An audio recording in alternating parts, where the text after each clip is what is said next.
Let's do this. What's up, everybody?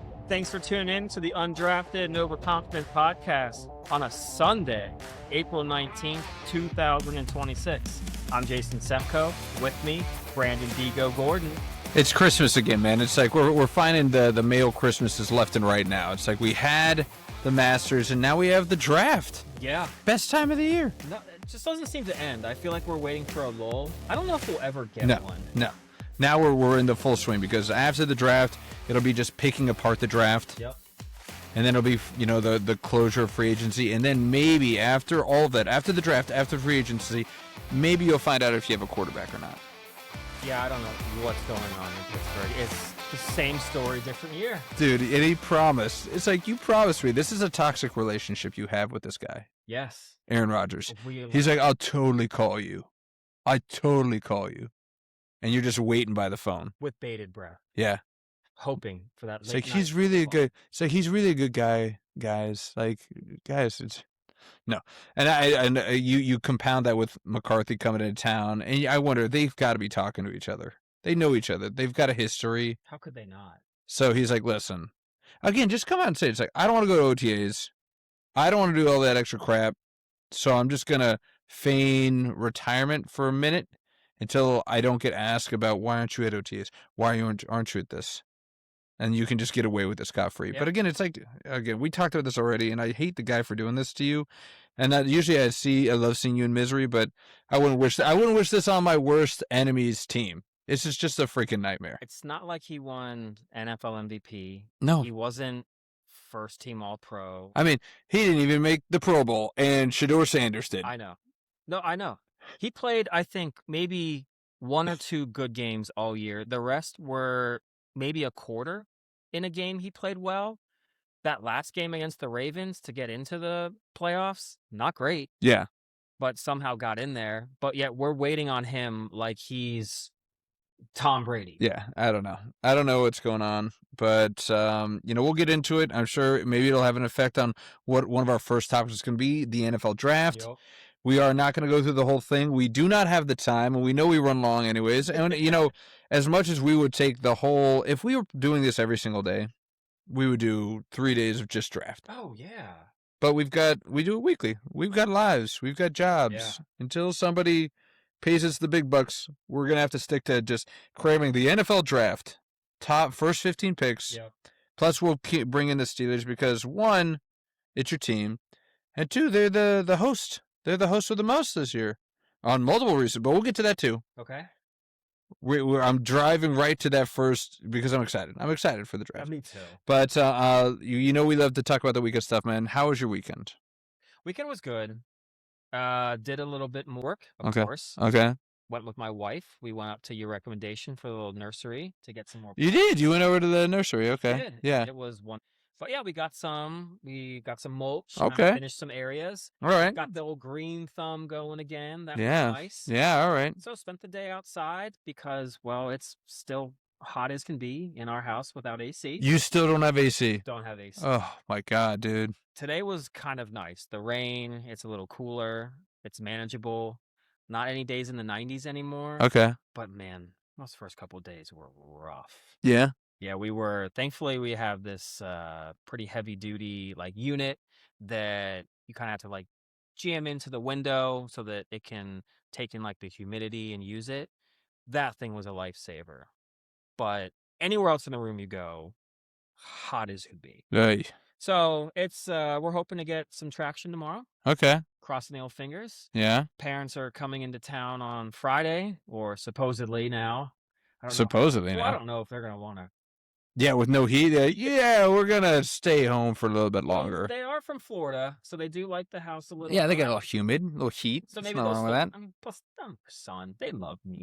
They're gonna come up and visit me no matter what, right? Right, of course, yeah. No, I think that ship sailed. I feel like after a certain age, they're like, okay, we can be real with you. You suck. Yeah. And I don't want to hang out with you. You've gotten that's right. We've gotten you to where you are now, Yeah. and we don't have to feign interest in your crappy whatever you're doing. Not that that's you.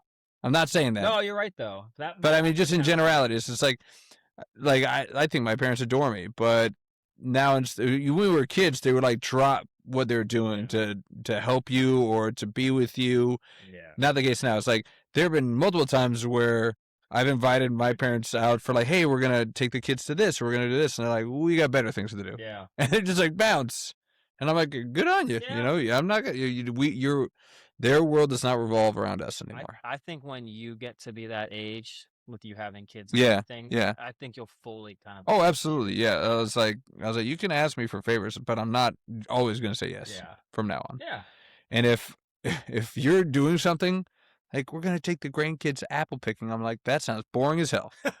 I'm not doing that. Like, Please take that. I was like, you're doing this on like Super Bowl Sunday?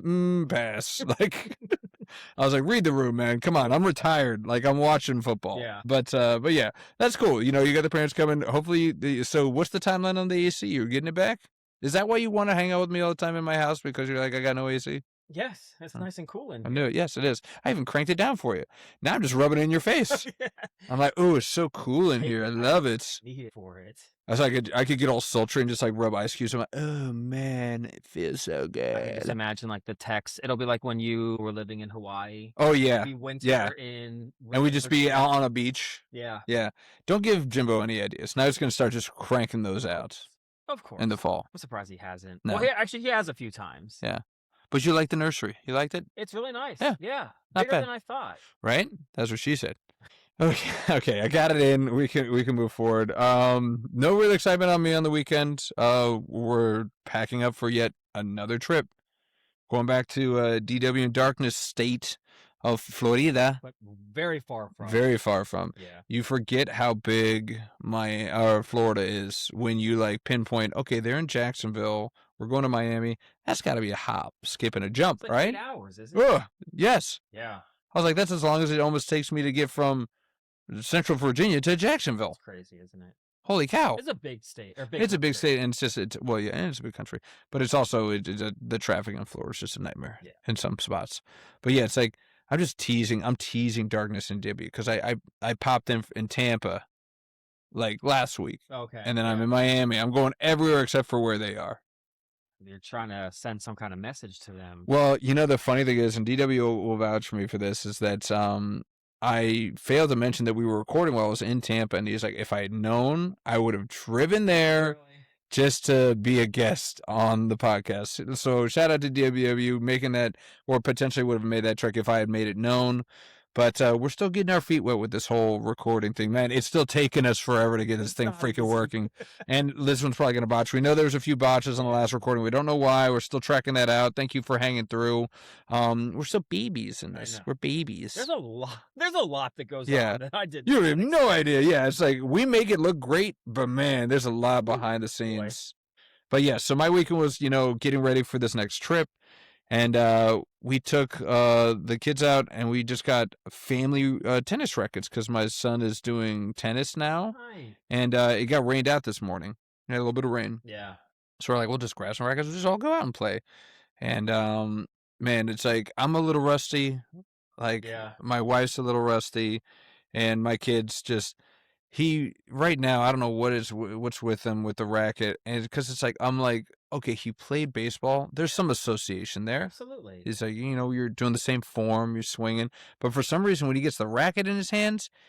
2 hands and a baseball. No, well, he started with that, and I was like, try it with one hand, because again, in baseball, he's trying to swing as hard as he can. Yeah. So when he's swinging with a racket, he's spinning like a top. He's like, and he like spins in a circle, and the ball goes every direction. And I'm like, plant your feet, and and so I was like, maybe try it with one hand.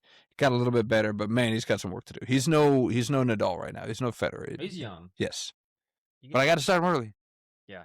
Did you by any chance just be like, hey, son, just to show you what potential you have? I just rip one down his throat. No, fire. No, I did not. I did on the not at him. No, did you just... I well, that's a little rusty. It's like I rifled a few and I rifled one at my wife, and it got her right on the wrist. So she's like, ah, and I'm like, oh, sorry. Like I'm still.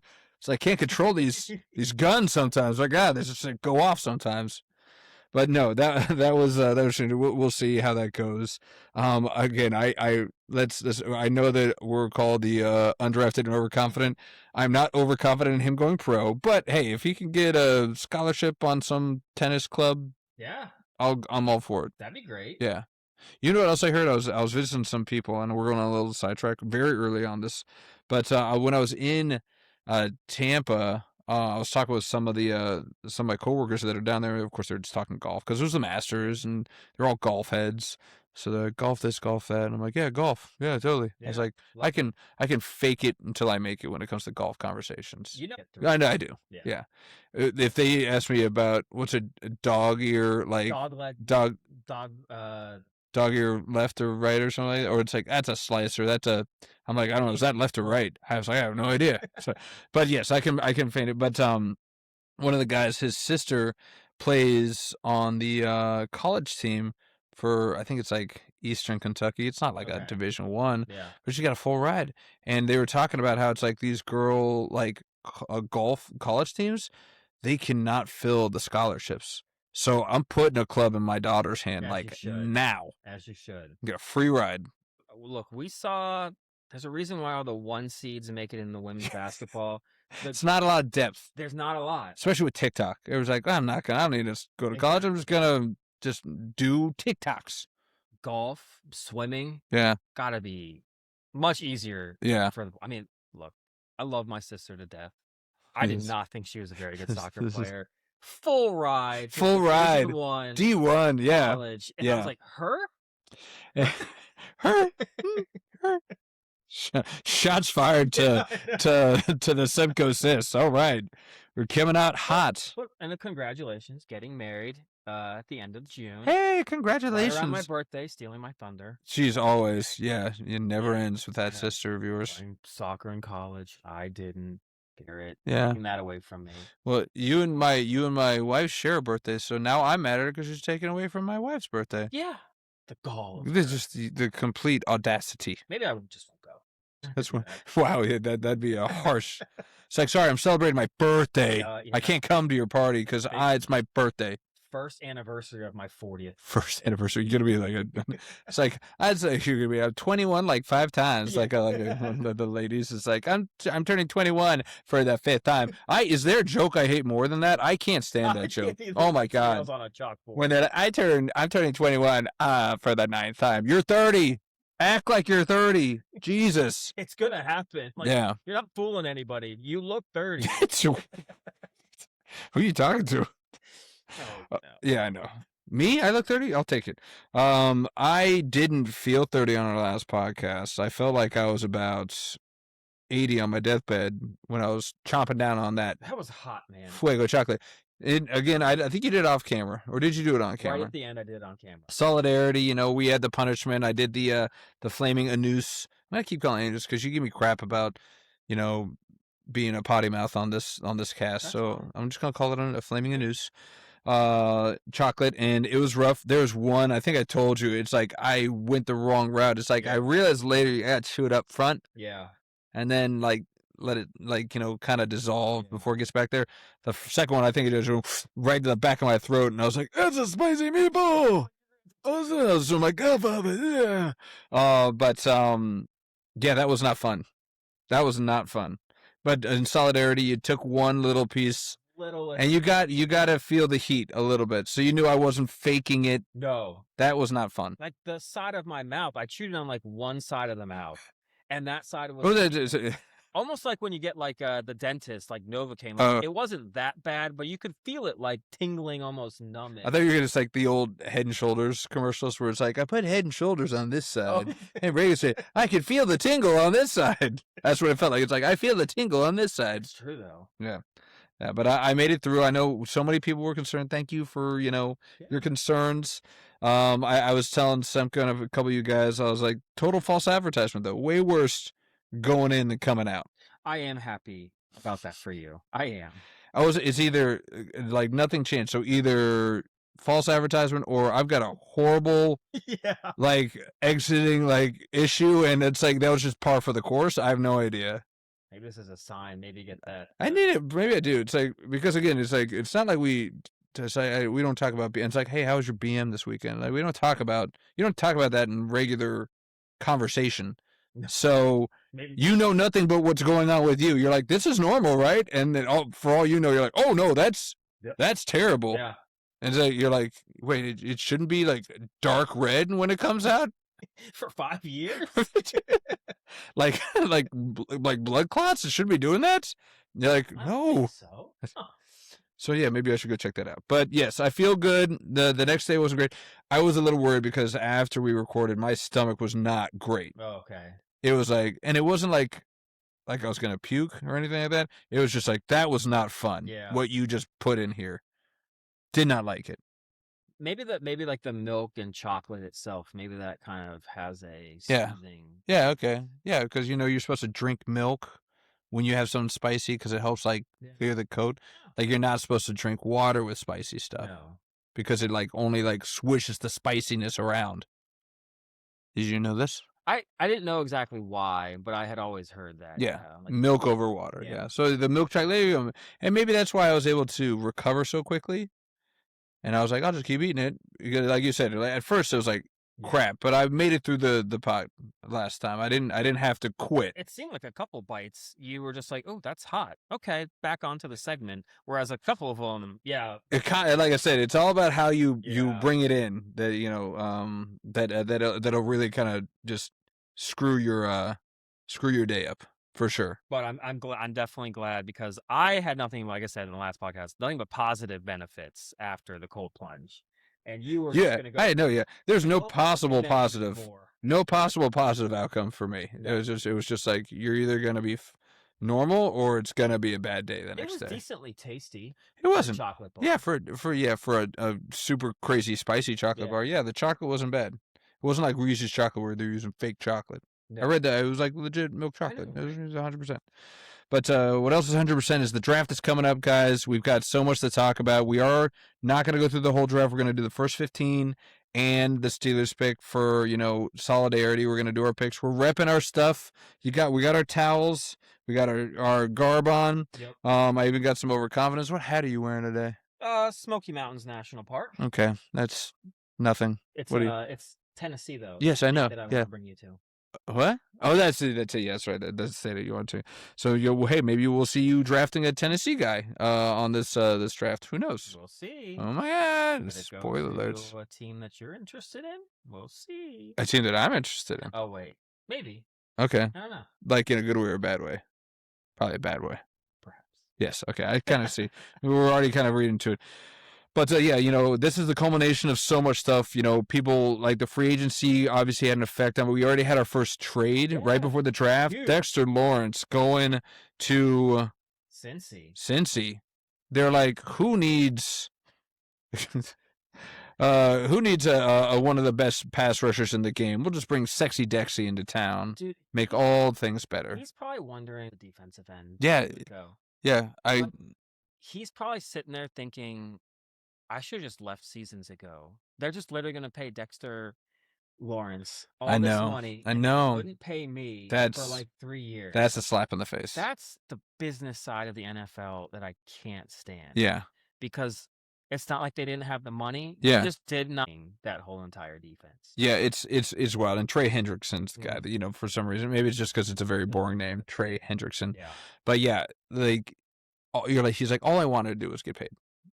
And you wouldn't do it, and then the minute you guys get this guy, and you traded a first-round pick for this guy, you did, and you paid him. Yep, that's something you hate doing. You hate. Oh, I hate. I hate it. So I'm just glad that I'm pissed off that the Giants are on the receiving end of this because they got 2 picks, and they didn't have to pay a guy. And no offense, like Dexter Lawrence is probably one of the best interior defensive linemen in the entire league.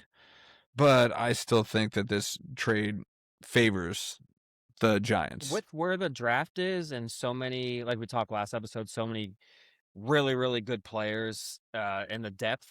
Yes, having number 5 and 10, good chance one of those hits well. If not, both are solid. Yeah, and the Giants are one of those teams that have a lot of holes to fill. Yeah. So, this could work out in spades for them. I know. It really could. Well done by your boy, Sean.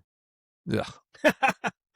He's somehow saving his job right now. We'll see once Jackson Dart falls flat on his Yeah, I face. know. But they got, I mean, like, he slam dunked on the head coach. They got John Harbaugh.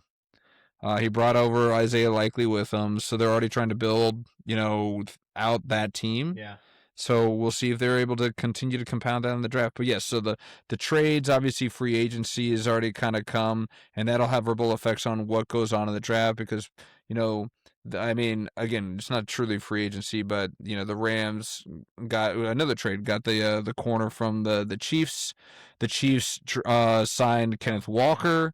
So they have a hole they don't no longer need to fill a running back. So all of these things, and of course the combine, and you see these people come in every year that just wow you at the combine, shoot up the draft board, and then just fall flat on their freaking face. Yeah. And it's usually the Raiders that pick the guy.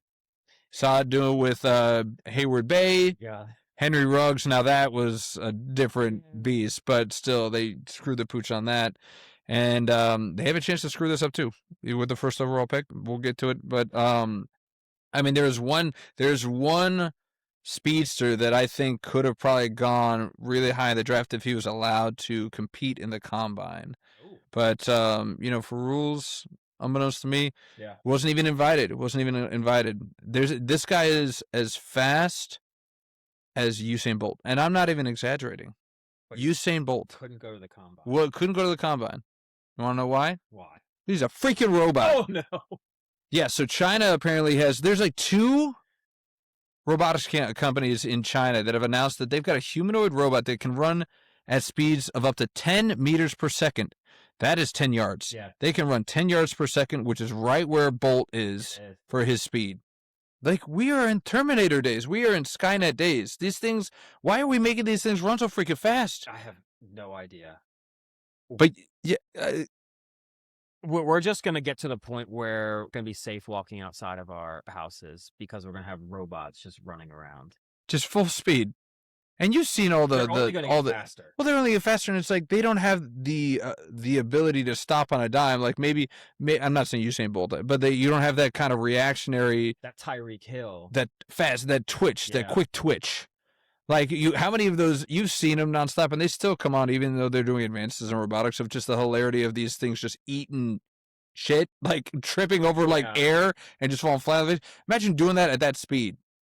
Yeah, kill someone. Yes, you're gonna just impale somebody. I mean, we already do have though. Well, I don't know the name of the league, but it is basically the steroids league.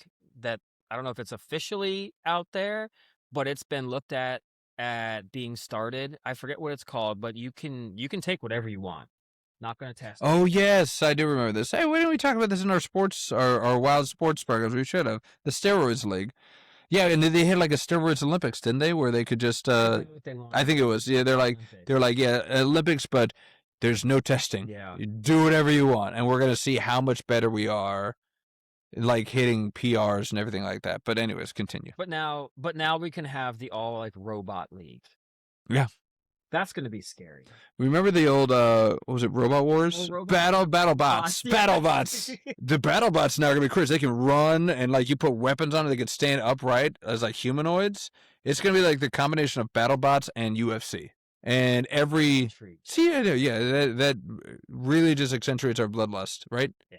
Whereas, like, you can go, like, the car to a freaking robot, just slice them in half. Fortunately, the other guy has the gold plate. But yeah, just cheat. Okay, now we're going back. Or like a Mason hand. Yeah, so like robots were like, I'm fine with this because again, it's for now. But I feel like what are we getting to here? It's like, we've got AI that can write essays for us. We got AI that can pretty much finish my sandwich, my sentence or my sandwich. Yeah. Finish my sandwiches. And now they can run like the wind.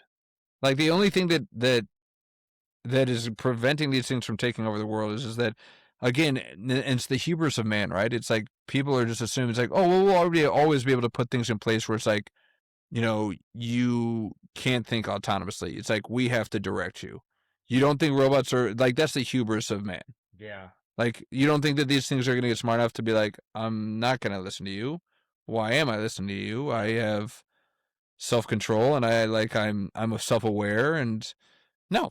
It's gonna kind of be like, I mean, you didn't want to put any movies on this, but I'll bring one up. Yeah. The Will Smith movie. iRobot. Yeah, Yeah, of course. iRobot. Yeah, of course. That's where I was going with this, right? Like we're getting to iRobot now, and Terminator, and everything that kind of goes along with it. And combined, and that's gonna be extra scary. Yes. So all the more reason we need these football players to stay in peak format, because sometimes it might have to be athletes versus robots at one point. Remember that Pros versus Joe show? Yeah. It's gonna be pros versus bots. So bad wanted to be one of the. You want to be the Joes? I bet you did. You were like, I could juke out Ricky Williams. Yeah. Herschel Walker, you got nothing on me. Herschel Walker, yeah. Didn't that guy go into like MMA too? He's like a peak specimen of humanity right there. I think he tried something, or was it the celebrity boxing that he did? Well, I know he also tried to run for like Congress or something like that, but he's Georgia. Yeah, a lot of CTE in that brain of his. He's like, there's so many trees around. Cut those all down and just turn them into. Why is wood so cheap? It's like, yeah, because you can use every single tree. Yeah, okay. Thank God he didn't win. That would have been a trip. But I mean, he's got a celebrity. But yeah, so getting back to, I mean, Herschel Walker was probably like a combine freak too. He was an athlete too. I don't think they had him with the combine, but if they did, yeah, oh boy, imagine what it was. Yeah, what his like stats were. Crazy. But we are in the draft. We're gonna get into it. We're gonna try and go fast because we're in the throes, and we didn't talk about it last week because I guess we were just distracted and because I don't know.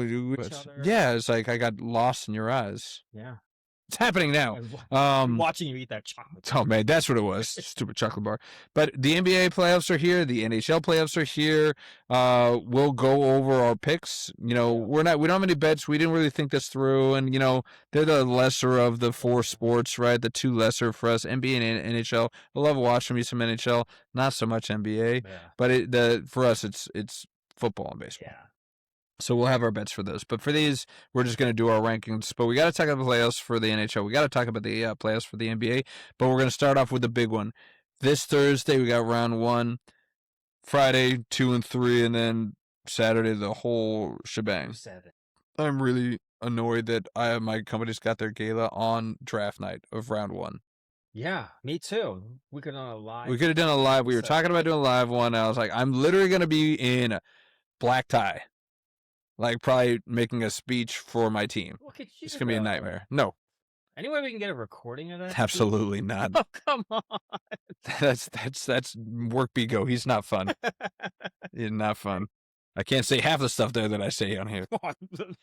If that. Or yeah. That's a low. That's probably 80%. Yeah, probably not. So what we're going to do is we're going to go through the 15, then we'll skip to 21 for Pittsburgh. Okay. Well, the rules are you can mention it, but we're not going to implement trades. Yeah. Even though we've talked about this. This is being talked about potentially as being the most trade-heavy draft we've seen in quite some time. Yeah. And, the reason why I feel like that is that you see a lot of teams with multiple ones, a lot of teams that have, like the cupboard is bare for their picks in this draft. So I think you're going to look at a lot of movement to try and either recoup some picks. Commanders are one of them. Yep. Like, we've got 4 picks or something insane for the whole draft. So that's a potential. I mean, now the Giants have 2 first-round picks. Yeah. We've got the Jets with 2 first rounds and a very close. I mean, they're the second pick in the second round, so they got 3 picks in the top 40. I think they have 9 or 10 overall, the Jets, or is that the Raiders that have a multitude of picks? Yeah, no, I think the Jets have 9. Yeah. The Dolphins, they loaded up, so they've got multiples. So it's interesting to see if they're gonna combine these, but again, especially the team like DW's Dolphins. Yeah. Even though they took a stockpile of picks, they need as many as they can get because they got so many freaking holes. They might have one of the worst records in the league. They might have one of the worst teams. Yeah. In the entire league. They got A-Chain. Yeah. It was just untradeable, apparently. That poor guy. I know. He's like, really? Everybody else is going to greener pastures. You're going to make me sit here and eat this? Poor A-Chain. I guess that means that they're going to end up... Apparently there's 2 A-Chins now because there's Travis A-Chin. Apparently his name's A-Chin. Is that how he really pronounces it? That's what he says. Or does he just compare himself? Do you think he's just I thought trolling people. thought it was a troll. I thought he was trying to compare himself that he's as good Oh, really? as No, no, no. has the skills of A Chain. I would think the opposite. It's like you wouldn't want to compare yourself to this guy. This guy's leaps and bounds better than you. Why would you try and make your name sound just like his? Because I think he wants people to think he's that good. Or maybe he just wants them to get him confused. It's like that HN is so good. I am that good. Thank you. Yes, I am. Thank you. So yes, so no trades. We can mention them. We was like, I think that there might be a trade here. This is why. Blah blah blah blah blah. And then we'll do a real snippet. We'll do pick by pick. You'll pick who you have. I'll pick who I have. And then we'll I'll keep count and I'll keep track because even though we don't have a bet, I'm still a competitive person and I want to be right more than you That's are. why I left the space. Oh, Every one of my picks was to put yours in. ooh, look at you. All right, well, my handwriting's terrible, but I will do the same. I just want to know if I still have our brackets, by the way. You do? Yeah. Why? I don't want those. Well, I know why you have Yeah, them exactly. still. Yeah. Fight against you. Okay, thanks, guy. Yeah. We're friends, but not really. Not really. We talk. This is in the outro. We all know this. All right, so let's start it off with the most obvious pick in the draft, and probably the most obvious first overall we've seen in the last 4 or 5 years. Which I'm happy for. I sometimes get tired of the who are they gonna take? Who they won't they take the smoke. Even when it's a complete obvious, but they're like, no, we're still shopping it around. You're like, are you gonna take all 2.5 minutes, and when it's your pick in the first round, can you just pick the person? We all know who you're gonna take. That's the worst. If you're not don't have that card as the number 1 overall pick within 5 seconds, I know. What are you doing, man? You know who you're picking. You're not waiting to see who else gets picked. You get the first pick. I wonder if it's just a huge trying to play a mind game. So you're like, we know who we're gonna pick, but we just want it to feel like maybe they don't think we know what we're doing. I don't know. The only thing that could go is if they're really waiting for an offer they can't refuse. Multiple firsts, this and that. But other than that, I'm just send the card in. Which does quickly before we start. Quickly. Because you kind of brought that up.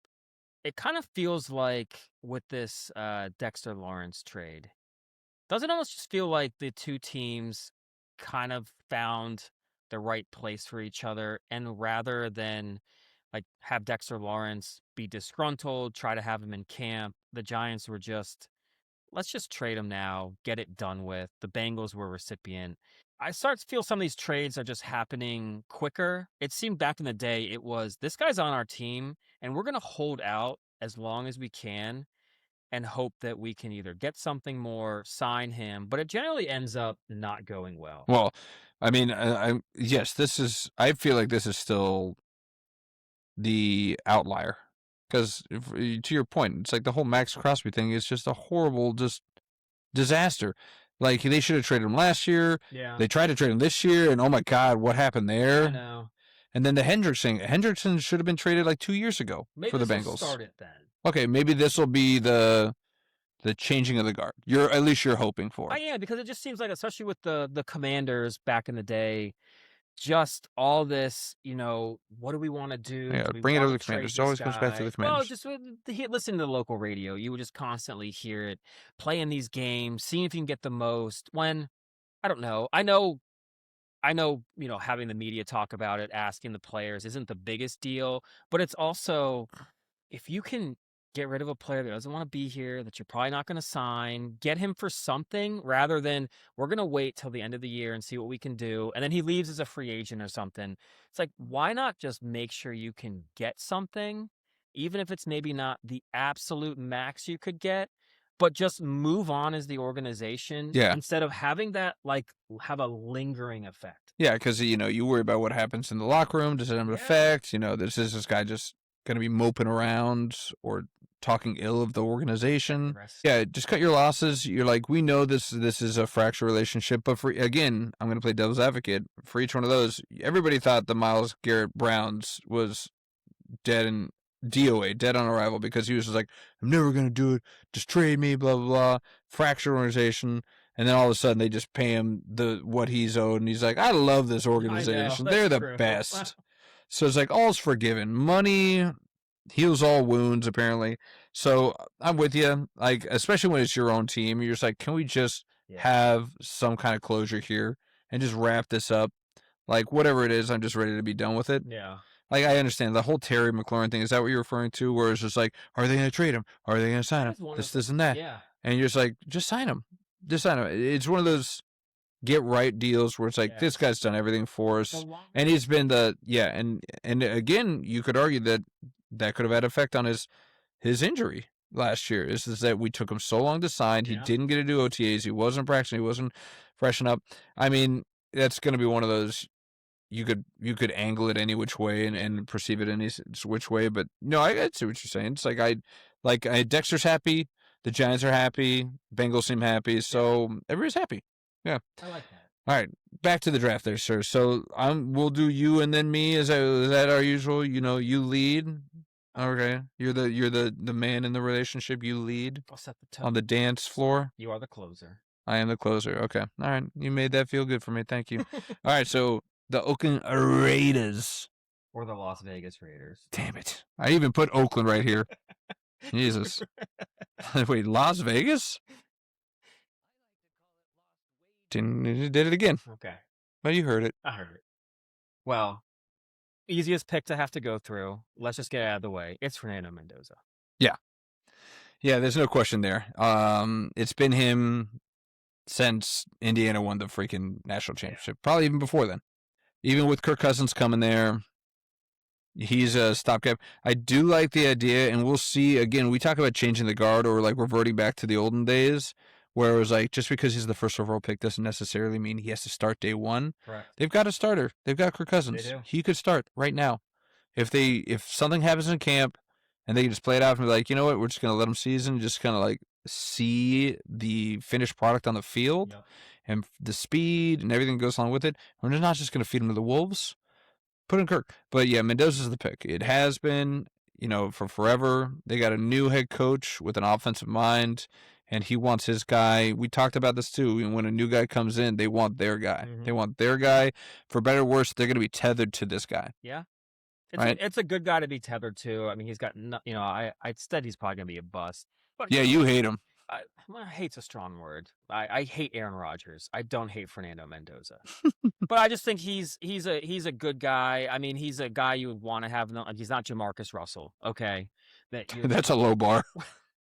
Well, he went number 1 overall. Apparently, just never had a great attitude. But the cannon arm from kneeling down on the ground. Yeah, you always bring this up, the whole kneel down thing. It's just once again one play. But yeah, you just can't stop thinking about this guy on his knees. I don't know what it is. Something drinking that purple drink. Is that what they're calling it these days? My goodness.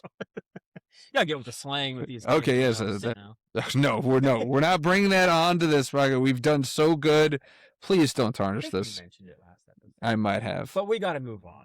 All right. So yeah, Mendoza, that was a very easy pick. So next up, this is where it could start already.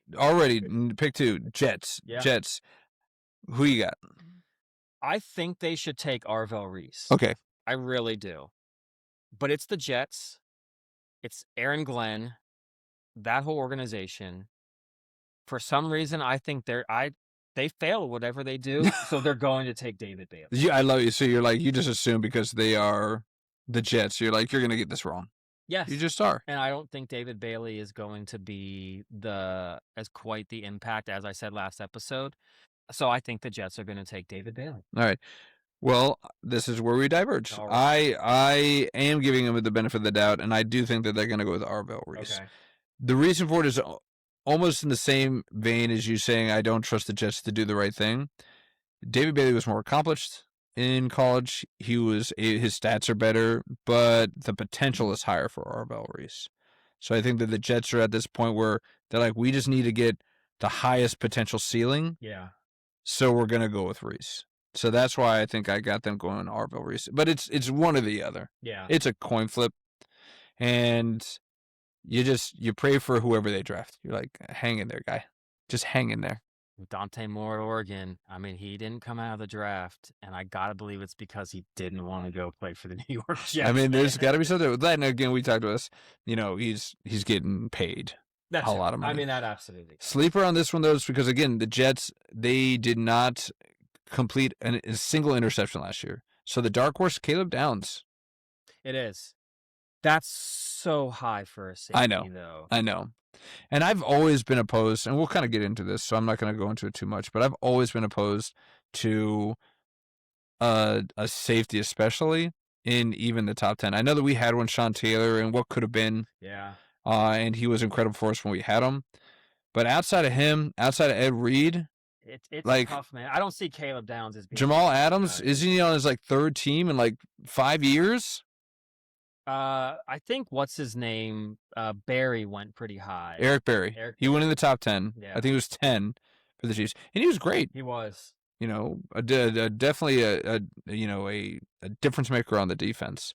But I would like to play around with that draft and see who was drafted around him Mhm. and who would have been even more of an impact. Yeah, Because Eric Berry wasn't there for the highlight reel of the Chiefs. He was there prior to that, yeah. and he was just kind of making it through. But yes, okay. So we're diverging on the pass rushers. I have the Jets taking Arvell. You got them taking David Bailey. Yep. So who you got Arizona taking? This is one team that I think might want to trade out. Okay. A lot of talk has been about getting a quarterback, and they do seem to like Ty Simpson. They might end up trading out to try to get a quarterback. Okay. But if they stick, they do need some. They're going to get Arvell Reese, I think. They're going to get. I think they're going to get Bailey or Reese, whoever of those two is available. A lot of people say maybe like an offensive lineman to help whatever quarterback they get. But I think Reese, an edge. You talked last episode. Edge is a huge difference maker, and having that guy out there can just create so much. Be easier for the defense, and defense wins. Yeah. Going Arvell Reese. I mean, yeah, and again, we're flipped here. I've got him taking David Bailey because Arvell Reese is off the board on mine. And these are the two positions that I think are always at the premier position level. It's quarterback and it's pass rush. And they're always going to be valued higher than almost any other position unless they're a quantifiable generational talent. Like these teams are always going to, and I don't know if it's because obviously QB is the most important position on the field, but I also think that it's like, having a pass rush and putting pressure is a very close second to that. So these two positions are always going to be considered premier positions to draft. So they're always going to be the cream at the top of the milk right there. So yeah, like even though Arizona's like one of those teams, like you said, they've got so many holes to fill. I don't think they're going quarterback because again, outside of Mendoza, I know that they like Ty Simpson, but hell, he could drop to the second round for them. In all likelihood, or they could trade back up into the second round to get him if they really like him. But I mean, let's give who's their quarterback now? Brissett. Yeah, let's give Brissett some flowers, man. I mean, he did admirably in the position that he was. I feel bad for the guy. He's now getting pissed. He's like, I want starter money. I'm your freaking starter. Like, pay me Played well. like a freaking starter. Yeah. And they got Gardner Minshew. There's too many middle tier quarterbacks in there for me to think that they're going to draft a quarterback that high or even consider drafting a quarterback for the future at this point. I feel like they're like, we've got a handful of stopgap guys. Let's just kind of see how this works. And then maybe we'll look at a quarterback next year, whether it be through free agency or if it's through the draft. I just don't think that they're going to go quarterback. I'd be shocked if they take Ty. Apparently, you know something I don't know that they like the guy, but I don't see them doing anything crazy. So I think that they see a huge difference maker this high. Yeah. And again, it's like I feel like the top three, that's kind of the benchmark. When you're in the top three, you're not trading down unless you get an offer you can't refuse. And I don't know if anybody's that excited about what, again, in my mind, David Bailey, where they're like, I'm gonna trade 2 firsts for Bailey. They're not. Even Arvell Reese, it's like I don't know if they're gonna trade 2 firsts for Arvell. So I see them staying put, and I see him taking David Bailey at 3. Okay. Well, my thought was the only way I could think that somebody would trade up was because they want to get the guy that's going. Yes, and I think we're simpatico on this. Jeremiah. Yep. Titans going Jeremiah Love. And they're the team that I think might want to do it. The Dallas Cowboys. You think the Cowboys trade up to 3 to get Jeremiah Love? Yeah. They had a serviceable running back room last year. In who? The guy that was from Denver. What's his name? Oh, he's not a long-term Okay. fix. I mean, yeah, that would be a completely cowboy move to Yep. do, where they're like, we're gonna trade up and we're gonna get a flashy guy. We want the new Aikman, Irving, Yes. Emmett Smith, right? And so we're missing that Emmett Smith, and Jeremiah Love can be that Emmett You Smith. saw what happened with Ezekiel Elliott. Eh, They had a chance at winning a Super Bowl with Ezekiel Elliott. I mean, didn't come but so close. yeah, But getting a guy like Love, I mean, it's a Cowboys thing to do. They're one of the few teams I think would actually try to do it. yeah. But man, that'd be crazy. Not only taking a running back that high, but taking him that high and giving up, because you're giving up a first round pick if you're trading up to that point. But like you said last episode, they think this is a Saquon Barkley. They do. I mean, you see what he's done. And again, this is why there's just too much time from combine to draft, because I've also heard now that like half of the teams, and again, this could be a smokescreen, it could be real, but they're just saying, it's like, we don't really believe that. We believe that he's good, but we don't think that he's a Bijan Robinson. We don't think that he's Saquon Barkley. It's like, we don't think that. And I'm like, okay, well, now I don't know who to believe. So, yeah, but like we said, I like that you mentioned the trade. We're not doing trades. So with that, I think we're simpatico. I think you kind of led to it. Tennessee Titans at 4, taking Jeremiah Love. Tony Pollard, last year of his contract, also not a world beater. No, I think Spears is also on his final year of his he just contract. can't stay healthy, man. Yeah, so there's a gaping hole in that running back room, and I could see them even cutting one of those guys if they draft Jeremiah Love. Yeah. And the other tie in there is that Dayball's in town, right? And Dayball got to see Saquon live and in person. He also got to see what his team was like with and without. And he's like, dude, we need this Daniel on this Jones team. and Cam Ward not that far off Yeah. right now. And you saw how, Daniel Jones was serviceable Yeah. with Saquon. Right. And without, not at all. Yeah. I mean, like, and again, I'm putting like asterisks or like whatever, but again, Tennessee also needs wide receivers. Like, they don't have like Calvin Ridley. Yeah. I mean, they got a couple young guys that could be something, and they had flashes, but nothing kind of like really just blew the doors I off. think the 4 or 5 pick would be, or 4 would be for those wide receivers. Yeah. I mean, Love's, if he's available, like he's the pick, which is disheartening because, I had my heart set that he could possibly drop to us. I'd love to have a game changer like that in our backfield. And I love that, there are other broadcasts or people talking where it's like, oh, but, we were good with a serviceable running. Yeah, we were good. And we were like, but we could be so much greater. And would put so much pressure off of Daniels if we could have that in the backfield with him. And it's like we could bring back RPOs and feel comfortable doing it. Yep. With somebody like Jeremy Love. But the running back room that like Rashad White's going to be okay for the Commanders, but I don't think it's going to strike fear in anybody's eyes. So if we try an RPI, they're like, just take Daniels out. Yes. It's like if Rashad gets 4 yards and a clump of smoke, great. Just knock out Daniels. Yes. So Jeremy Love, we're back. We've diverged on 2 picks. We've stayed the same on 2 picks. So this might be the changing of the game. So the Giants at 5. Now remember, Giants just also got another top 10. So they've got 2 shiny toys to play with here. Yep. What are they going with at 5? So you kind of made a comment, or I made the comment earlier about your boy Sean and how he might do in the draft.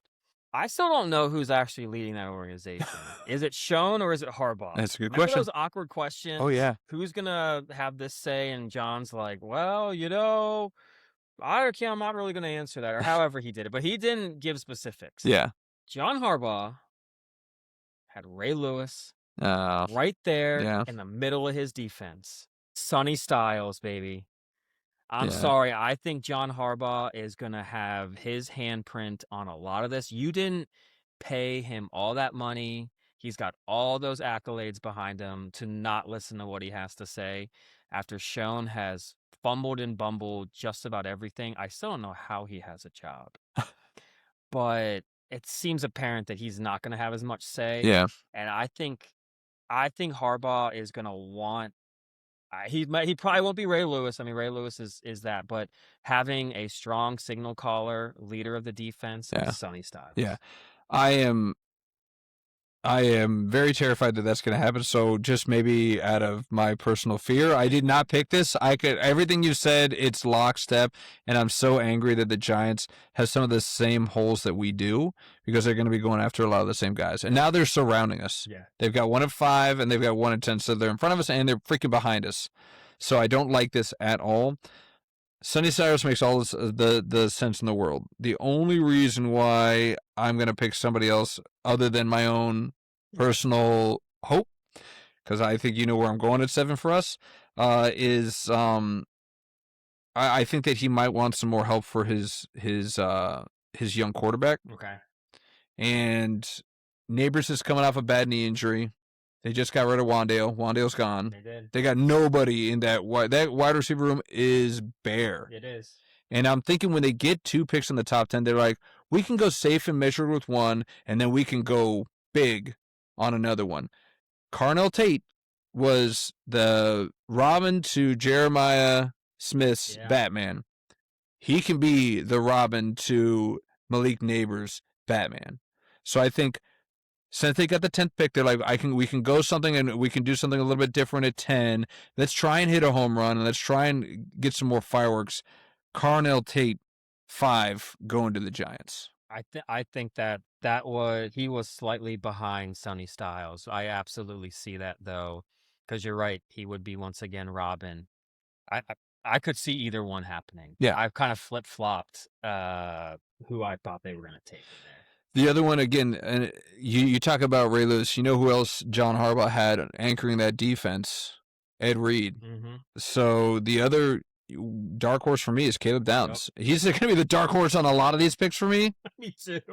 But yeah, I could see him going to the Jets. I could see him going to the Giants. But again, we talk about a safety, that's way too high.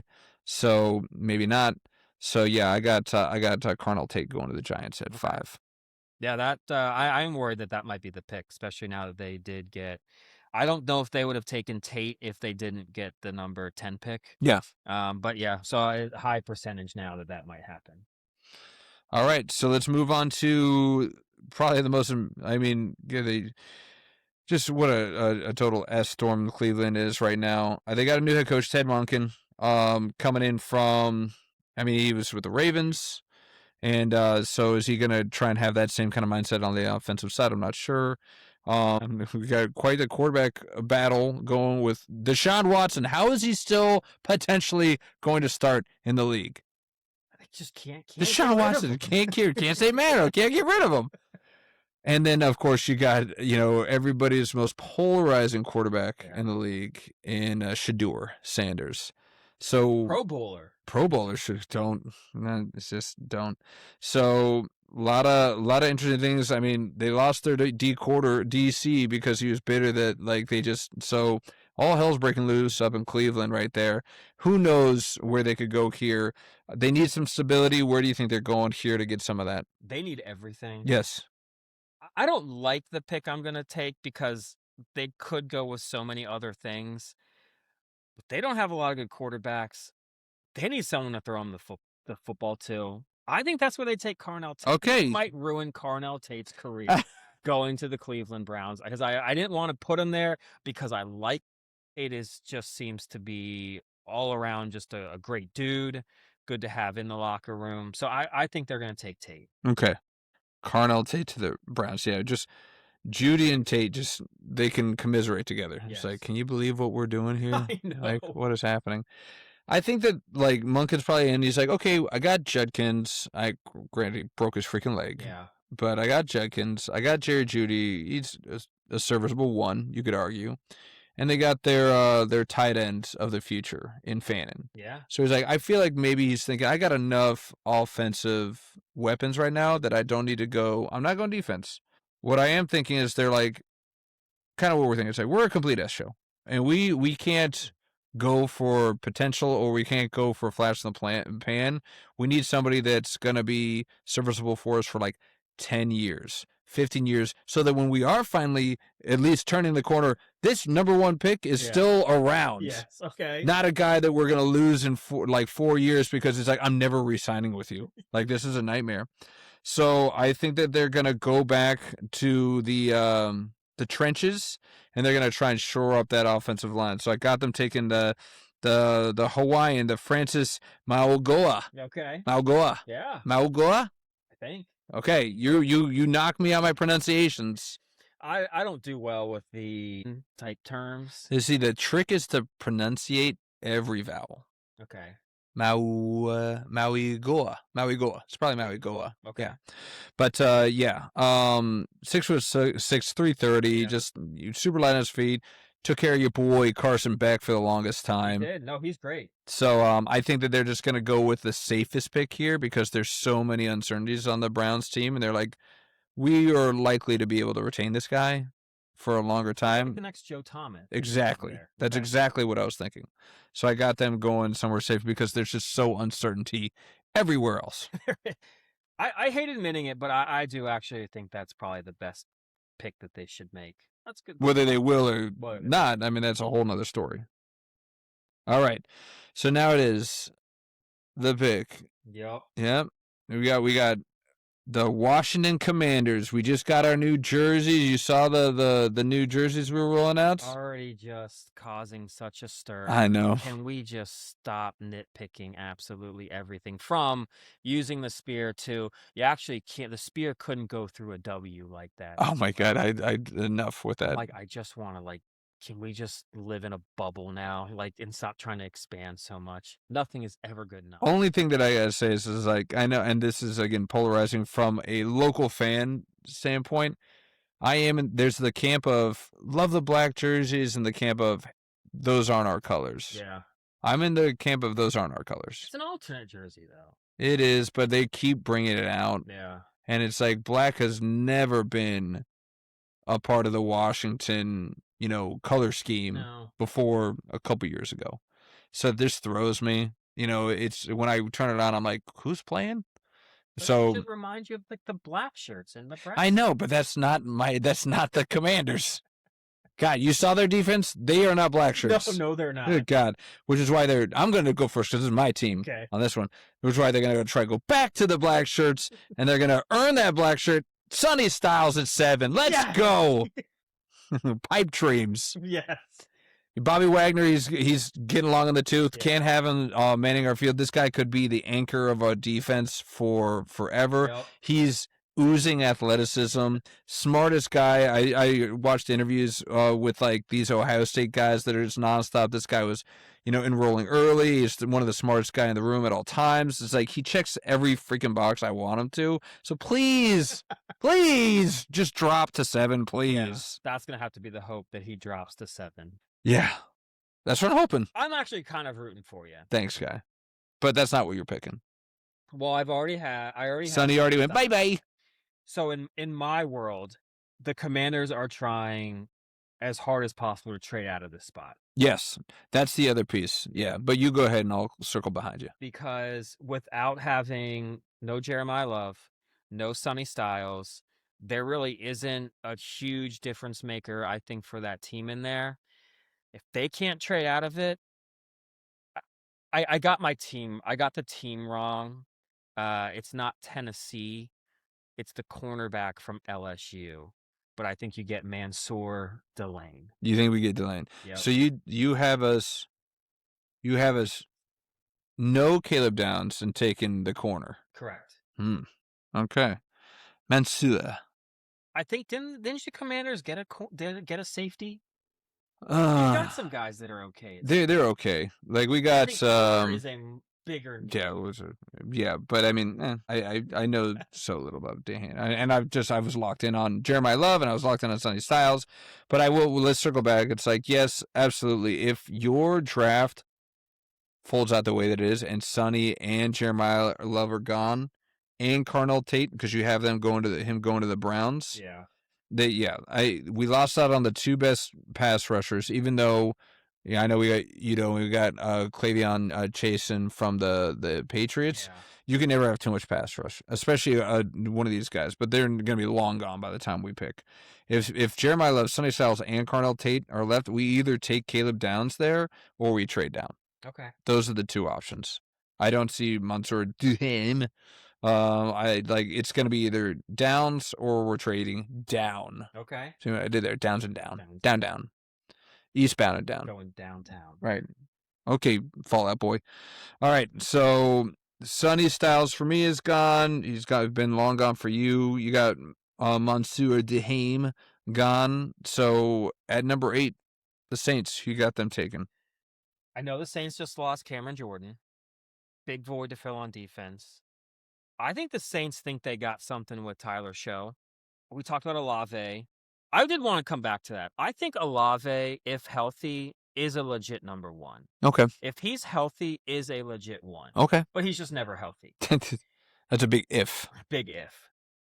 Which is why, of course, no one drafted him in fantasy football, and Burr got him like 3 rounds later than she should have because we all just kept passing. And of course, she drafts him, and he stays healthy all year and has a great year. Yeah. That's exactly. It's a Burr move. But I do think that they are going to try to give Tyler weapons. Okay. It's like a coin flip, but I think they're going to take Jordan Tyson. Yeah, his name, he has been shooting up draft boards pretty recently, I feel like. Yes. In the last, like, week and a half. Like, I mean, I'm not going to... dang it. This is... And I want to mention this on the pick 5 with Carnell Tate. It's like the Giants had dinner with Jordan Tyson. Like, they are excited about this guy. Okay. So I could see the Giants, and I'm getting ahead of myself, but since I don't have it on my board because I haven't taken Carnell Tate at 5, Yeah. I could see them taking Tyson at 5 or 10. But yeah, he's been rocketing up people's draft boards. He scares me with so many injuries, and I know that it's like, but it's like, and they're serious injuries, and it's like, yeah, they aren't related. It's like one's a knee, one's a leg, but it's like you can't stay healthy. I'm sorry. It's like you're getting the injury prone tag before you come into the league. That's a steep hill to climb. It is. So good on you. Like, and I'm glad that he's shooting up because he's uber talented, obviously. So you got New Orleans taking a flyer on Tyson. I do. Okay. They might come to regret that, but I think they're in the business of trying to look. I think the New Orleans Saints, they love Drew Brees. They love that high flying offense. I think they want to get back to that. They'd rather have an offense over a defense. They'd rather get the offense first, then build the defense like they try to do with Brees. I think they're trying to see that happen again. I mean, their head coach is an offensive guy. They might think that they have something going with them with this quarterback of yours, but yeah, I don't know. I think that they're gonna go with the eventual predecessor for one of their greatest of all times in Cam Jordan. Cam Jordan's not gonna younger. I think he's like 36. Like how much more can he play? I know. Is he even a free agent? Yeah, he's a free agent right now. He's off the team. He's not even on the team right now. They didn't want to sign him. So they got this huge gaping hole in the DN in the pass rush. Ruben Bain's sitting there. Ruben Bain Jr. is sitting there. T-Rex. So I mean, it makes too much sense. I've talked about how pass rush is such a premier position to fill. You just lost one of the greats. Yeah. Like you need to fill that spot, and he just fits in like a glove. My dark horse on this one is Mansour Dehaime because they need help at corner. They do. And he would do LSU. Yeah. Keep them in the backyard, man. Keep them like Nolans people happy by getting a homegrown and getting Mansour in.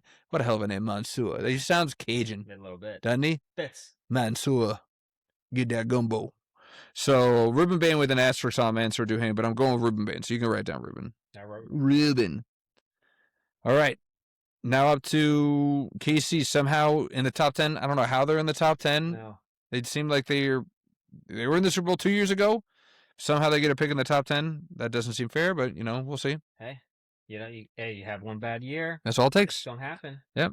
So this is a pick where I'm like, I really don't know where they could go here or what they would want to do here. So I'm interested to see where you go, and I'll kind of, share with what I'm going with this. I had seen a lot that they were also looking at wide receivers. I don't know why with that team they would try to add another one, even though I do think we did talk one of our first few episodes and through the year or through the rest of the season that maybe those wide receivers just aren't that good. They are really fast.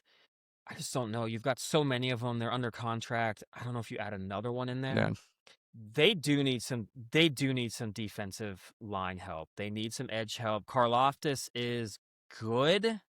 He's not great. Yeah. He kind of, it helps when Chris Jones is getting doubled and lets him do some work. But that's where I think short arms comes in. I think they're going to take Ruben Bain Jr. Okay. Yeah, so you have Ruben fall into Casey, and again, short arms aside, if he just lands right in the lap of KC, I'm just gonna be so freaking mad. Like, you kidding me? Like, you know that if he goes to KC, he's gonna be like a 10-time All No Pro doubt. player. In someone else who you mispronounce. Uh, It's Spagnola, not what? Spagnuolo or something else. So, whatever. YOLO Spagnolo. Sorry. All right. So you got Ruben, I a do. little Ruben sandwich there with Chris Smith in KC, huh? So this one I had trouble with, and I don't think you have either. It's like we're now getting to that point. Okay, Caleb Downs is still sitting there. Yeah. He's still sitting there. Is he going to keep falling? This is what, from a talent standpoint, people had as a top 5 guy. We're now almost in double digits in these picks. He's a safety, man. I know what position he plays. I'm just for the masses. But you mentioned safeties. Who did the Chiefs pick at safety in the top 10? Who turned out to be an absolute stud for them for 10 years. Unfortunately, had the cancer. Wow. I'm just saying. I felt bad for the guy. You got a smile on your face. You're on camera now. People can see that you're smiling when you say this. No, because I was actually thinking of a Frisky Dingo quote. Oh, yeah. Oh, man. Well, the freaking box can't hear it, so I know you guys can, but we can't, so I don't even know what these buttons do anymore. I'm so angry. So angry. So I'm on the fence now, because it's like, how far do I have Caleb Downs truly falling? Yeah. I originally had your boy Mansour Jahane going here because they got to supplant what they just traded away. But, man, I can see Andy Reid being a type of guy where he's like best available. Like, I'm in a complete agreement with you. It's like, I know that a lot of people are saying, oh, wide receiver them. It's like, they've gone to that well too many times. It's not working. They can't do it again. They can't. They got the speedster from Texas. They've got 4 guys that they've tried to make work. Even Hollywood Brown's the most recent failure there. They can't keep doing this. And I know that there's some talent there, and I don't think I've had anyone except for Tate leave on my board yet. I just can't see him doing it. So you know what? I was gonna put Mansour here, but I see Caleb Downs somehow just going to the Chiefs because I see them seeing best available. He's slid that far. I could also see Casey trading down here because, they need help at corner, and, there's a few corners that could go later in the first. They need help at offensive tackle, and there's like 3 or 4 guys that you could get maybe 7, 8 picks from now, so I could see him trading down there. Yeah. And then, in my draft, those top 3 edge rushers are gone, so I don't think they're going to reach for that. So I think if we're not doing trades, I think they're going to go with best available. So it's either going to be Mansour or Caleb. I'm going to go Caleb Downs. I'm going Caleb. Okay. That would be an amazing pick for the Chiefs. Yeah. We'll see. If only he was a corner rated that high, I think they might take him. That's true. Yeah. But I mean, and again, maybe it's just because I've been reading all about Ohio State because they have so much freaking studs on this pick. But it's like, what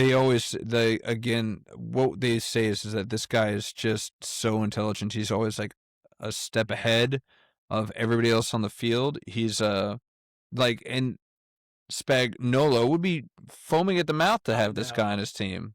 And Downs would be foaming at the mouth to play for. Yeah. So yeah, it's making more sense. I'm talking myself into this. Yeah, I'm kind of hearing you too. Yeah, I like that. All right. So let's go to the next pick. The G-Men. They get a second pick in the top 10. Holy shimolies. Yep. So you had them taking my boy Sonny, you son of a gun, at 5. Who you got them taking at 10? Look, now they get Ed Reed. Wow. Wow. You think that they're going to, if they do that, they're going to get an A++ on this draft. If they somehow miraculously get both Sonny and Caleb Downs. You might be right. The Commanders might take Caleb Downs. Probably should, but I mean, I hear you. You got me kinda thinking that the Chiefs would. I didn't see him too much on the chatter from the Chiefs, though. Okay. But I am starting to kinda get that the Commanders, but I do really think that Down I think will fall.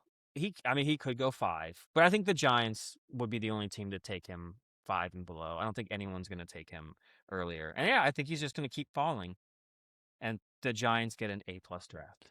They get an A+ draft, but they give no help to your boy, Jackson.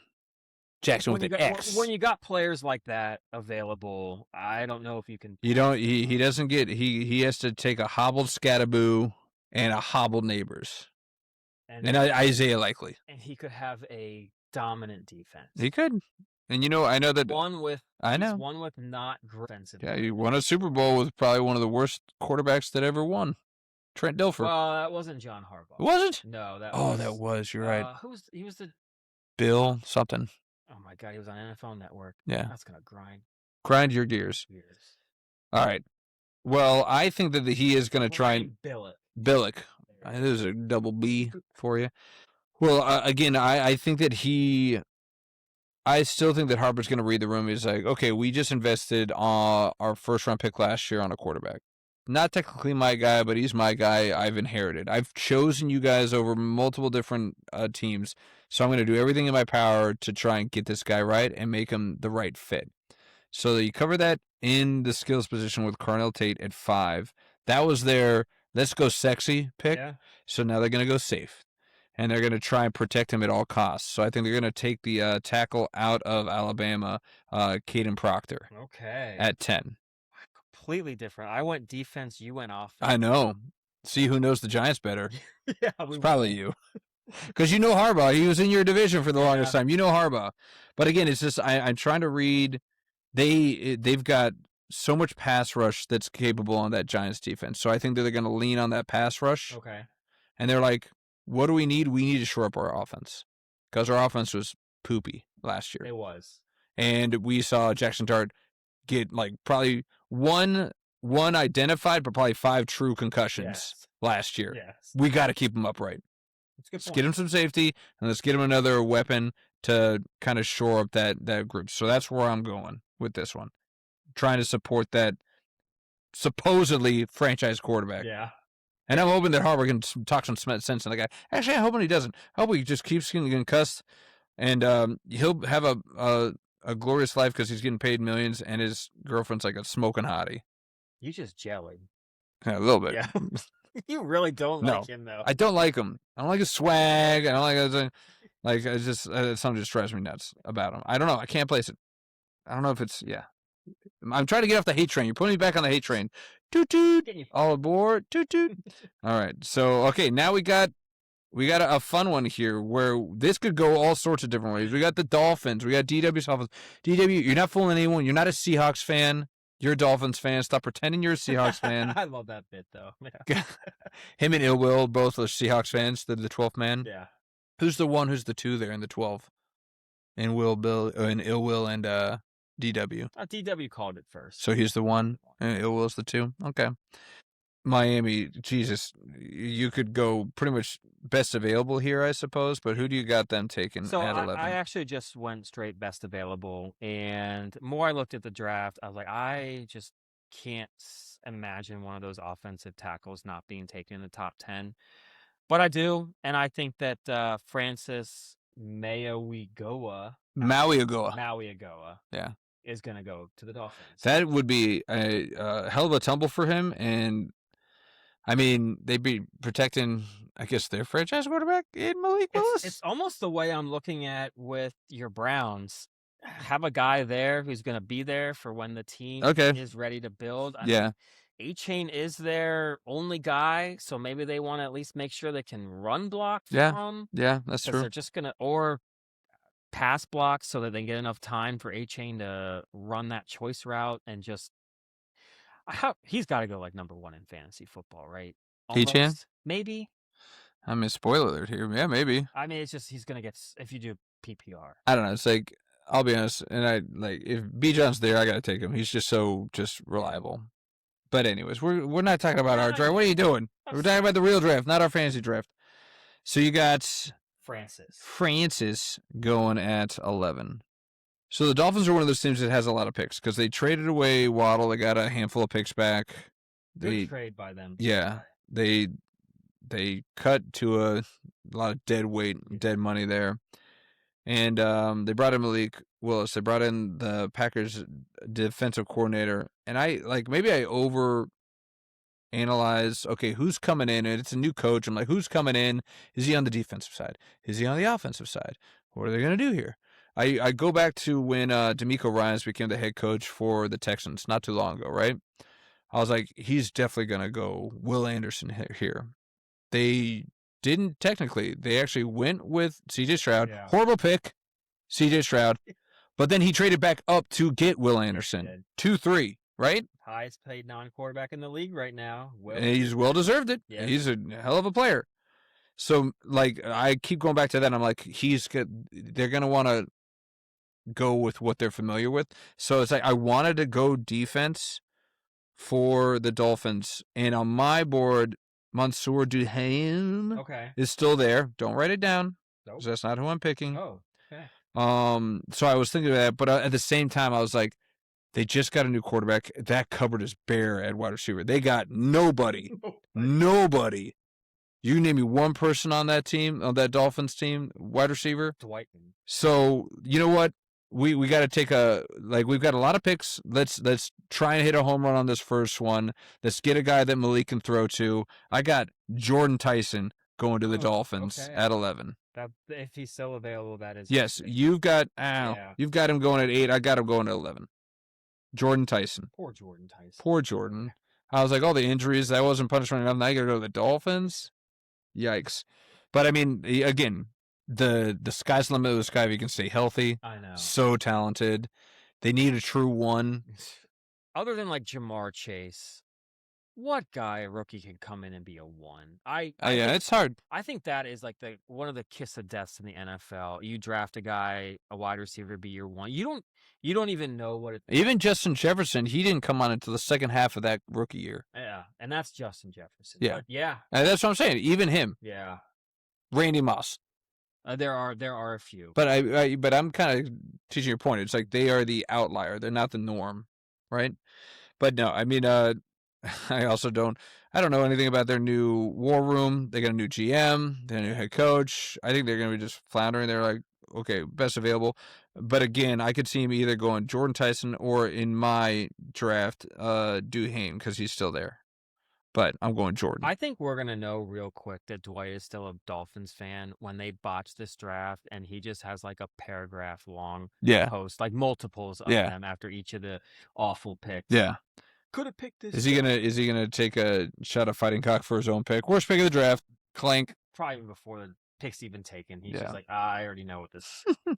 All right. So this is a team that I think you said was going to trade up, but they're idealistic world. They're going to be staying at 12. The Dallas Cowboys at 12. I think they're going to either move up or back. I don't know if they really, and who I have them drafting, I don't think they really want. And so I think they're going to move. No matter, I think almost guarantee it. Semko lock. Semko lock. They're not going to stay at 12. No. Okay.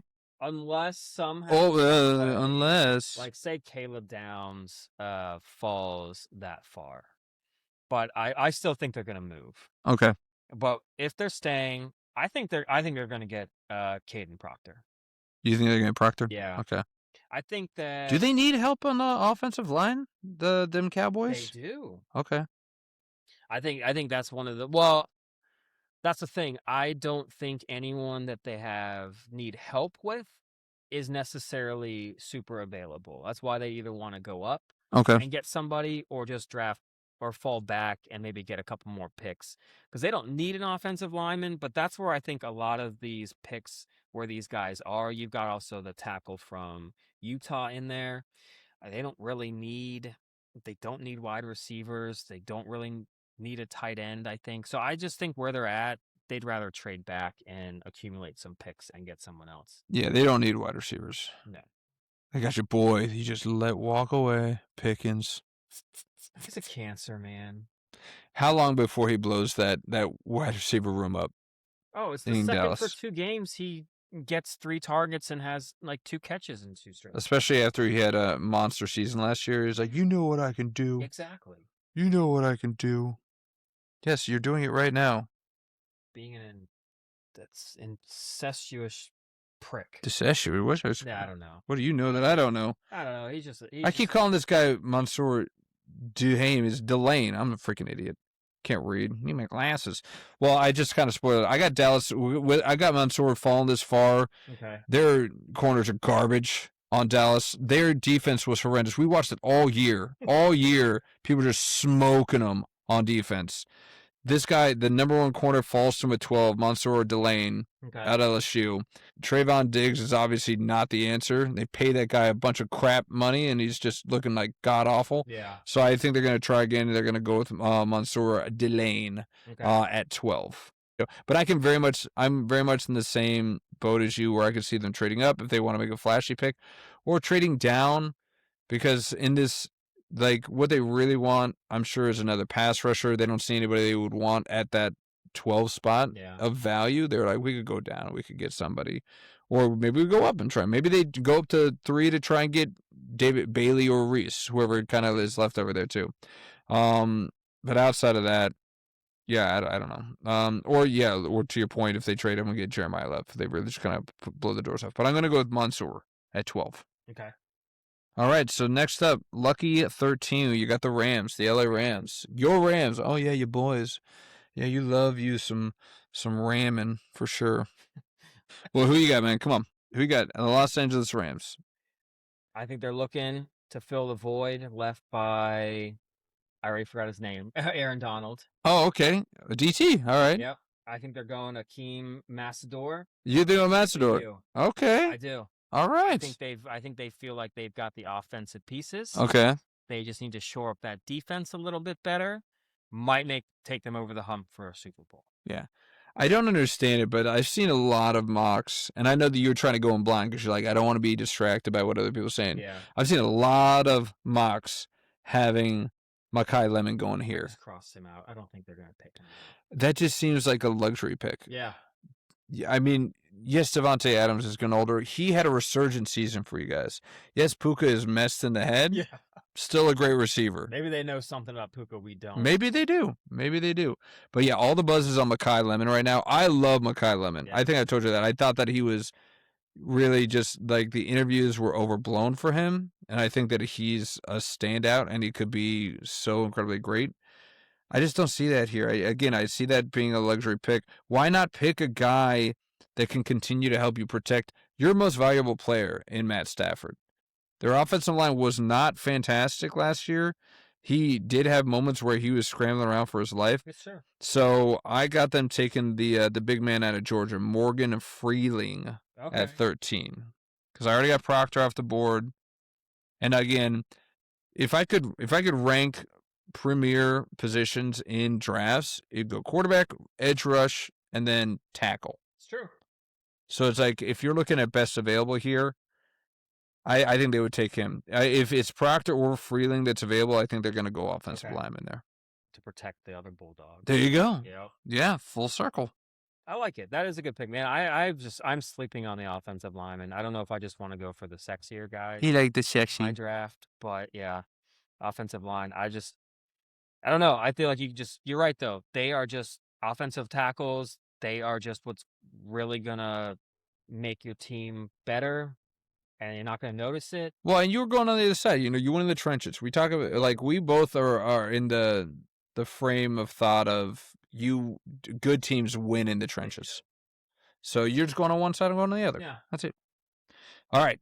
Got the Ravens, your favorite, the Baltimore Ravens. New look Ravens, new head coach, new OC. You know, Lamar's still there. I know. But what else is new, man? Who you got helping out Baltimore trying to take down your Steelers? I think they're going to continue to just go down this wide receiver route. Man. And Lemon. Oh, you got Lemon going. I think that could be such a perfect pick.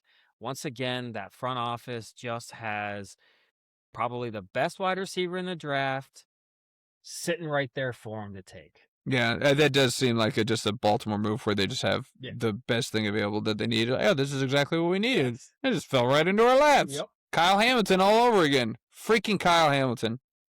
Could have been a commander. I know. Could have been a commander. And they wouldn't even have to worry about taking Caleb Downs. Great. Whatever. I like that pick. I think that they've been burned too many times. They got Zay Flowers. They've again, much like the Chiefs, they're like, we can't keep doing this. We can't keep taking first round wide receivers just to have them be So. also Rans. Yeah. Like, so I say they're not going to do that.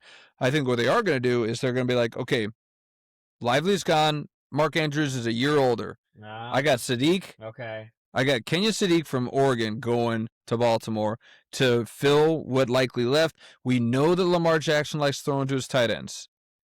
Sadiq is an athlete. You can line him up all over the field, and he's a weapon. He's a wide receiver, not light, wide receiver heavy, if you will. Yes. So I see them stealing this because I think that Tampa Bay would have loved to have Sadiq, but I think that I got Baltimore taking Kenya Sadiq at 14. Since you had Lemon gone, Sadiq is the pick for the Ravens. But I think with Lemon, I didn't have Lemon gone. I said I thought that the Rams might take Lemon. Oh. But I had him taking Freeling. Oh. So Makai's still on my board. Oh, he is okay. But I got Sadiq. Okay. Because again, I just because I Baltimore, I can't see them. We did this again. It's like we've got 2 number 1 wide receivers on our team. I mean, if you want to count Hopkins, he was a 1 a long time ago. Like, we can't keep going down this road, man. So I think they're gonna get it right. Oh my God. So I think they go Sadiq here at 14. All right, and then this is our last pick before we jump to 21, 15. The Tampa Bay Bucks. Your boy. You segued it to me. I did. Sadiq. Yeah. Kenya Sadiq. It's a perfect fit. You kind of got me thinking that the Ravens might want to take Sadiq as well. I actually think he's a little. I mean, he's a wide receiver. He's not a tight end. Yeah. I just can see him years down the. He's just gonna line up as a wide receiver at some point. Yeah, probably. And he's like a Colston, Marquise Colston. Yeah. Comes in the league as a tight end and just goes like, you know what, I'm a receiver. I would have expected more. Maybe it's. I was thinking about that because I said that before. I was like, maybe the offense, they just didn't want to continuously go there. They spread it out more. They had a different offensive approach. That could be part of it. I don't know. He just didn't impress me as much as everyone thought. I mean, he's a workout warrior. He's Vernon Davis, maybe, at the peak. Yeah. And he was good. He was really good for a few years. But then you always wanted more from Vernon Davis, I think. Yeah. Yeah. Again, combine freak. You just blew the doors off. And you just thought he was going to be, the Gronkowski or something along those ilk. Or Tony Gonzalez, I guess, at that time. And he just never kind of, short up there. All right. Well, I got Sadiq gone, and luckily for them, we're just flip-flopping these. They lost Mike Evans. Chris Godwin is 30 with a ton of injuries. They got Egbuka, but how am I pronouncing? I'm pronouncing his name. Egbuka. Yeah. Egbuka.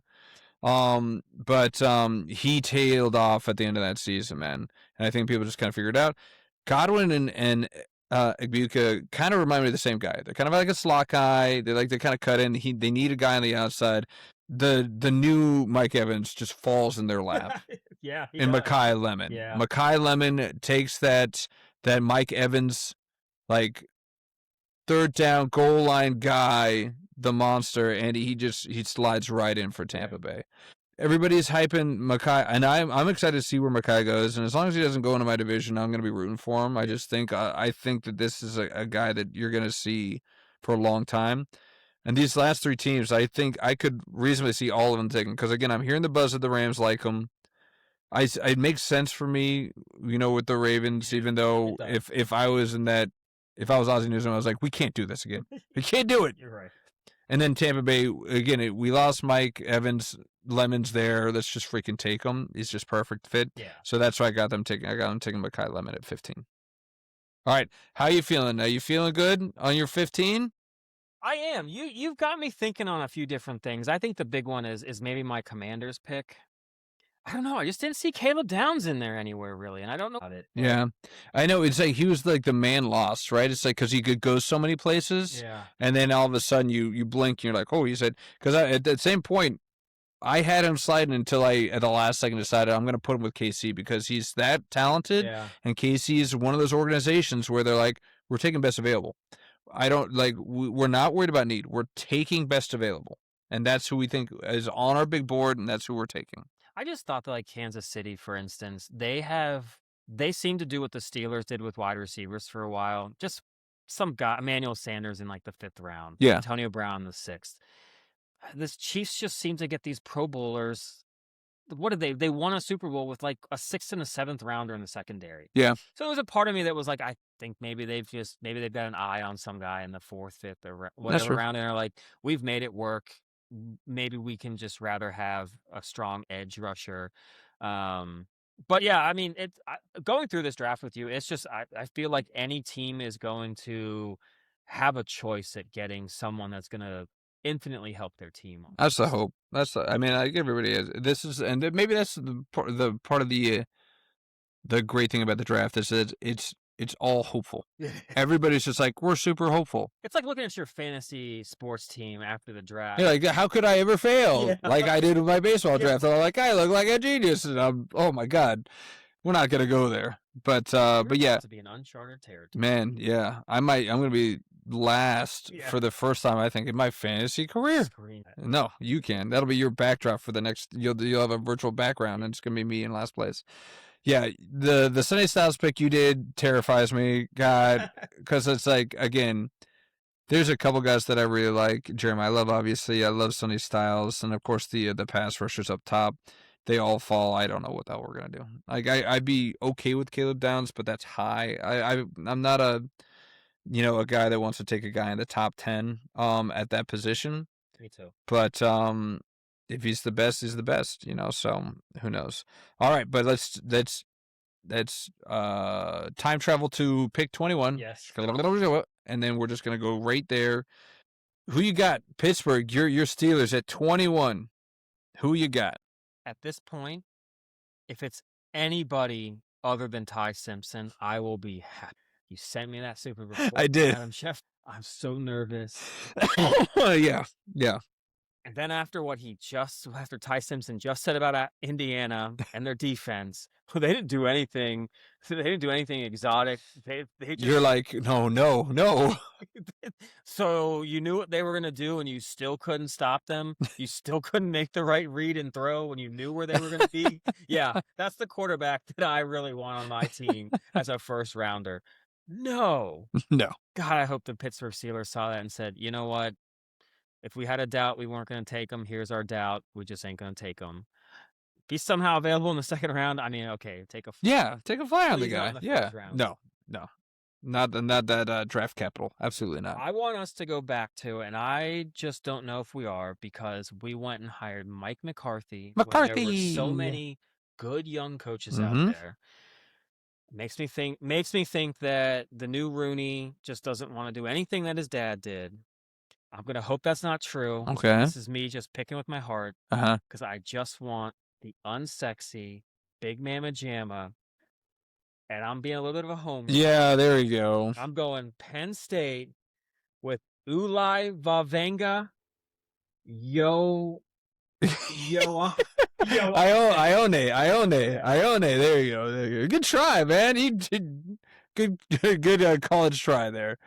I know, yeah, the unsexy pick, but I've been seeing it, and I know you have too. Offensive guard for Penn State. Yes. Keeping it at Joey home. Porter Jr. There you go. He's done okay. Yeah. So let's keep it. Let's keep it with some Penn State Nittany Lions. Okay.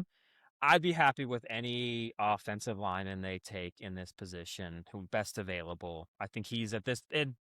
I think he might be the best available at that point in time. Yeah. If that tackle from Utah is somehow still available, they should take him.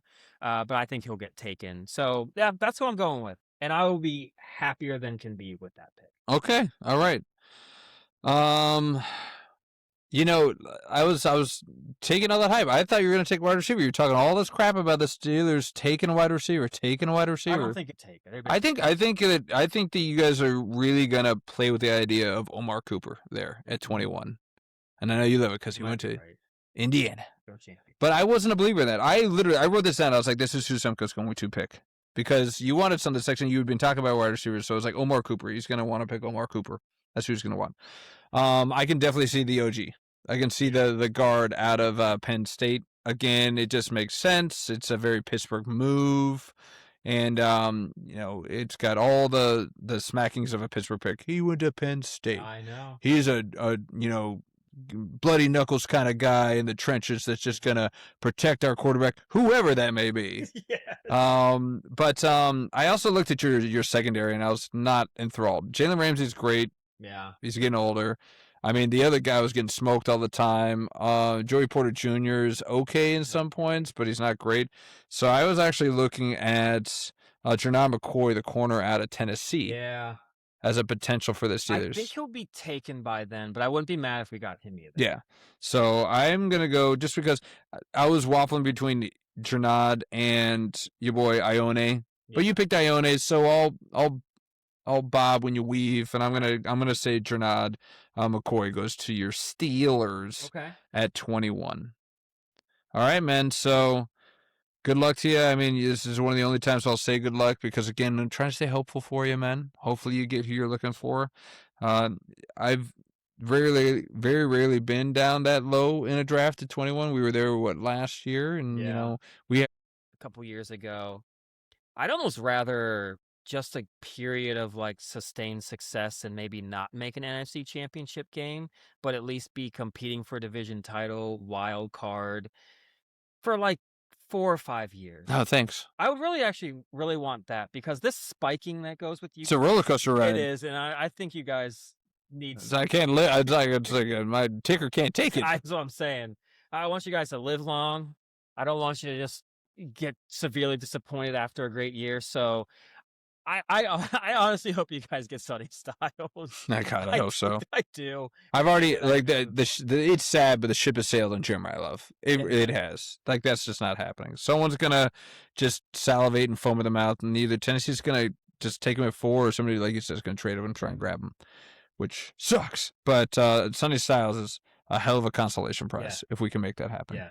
If your freaking G-men do that to me, I'm gonna be so mad. So mad. Be like, called it. Yeah, you did. Yeah.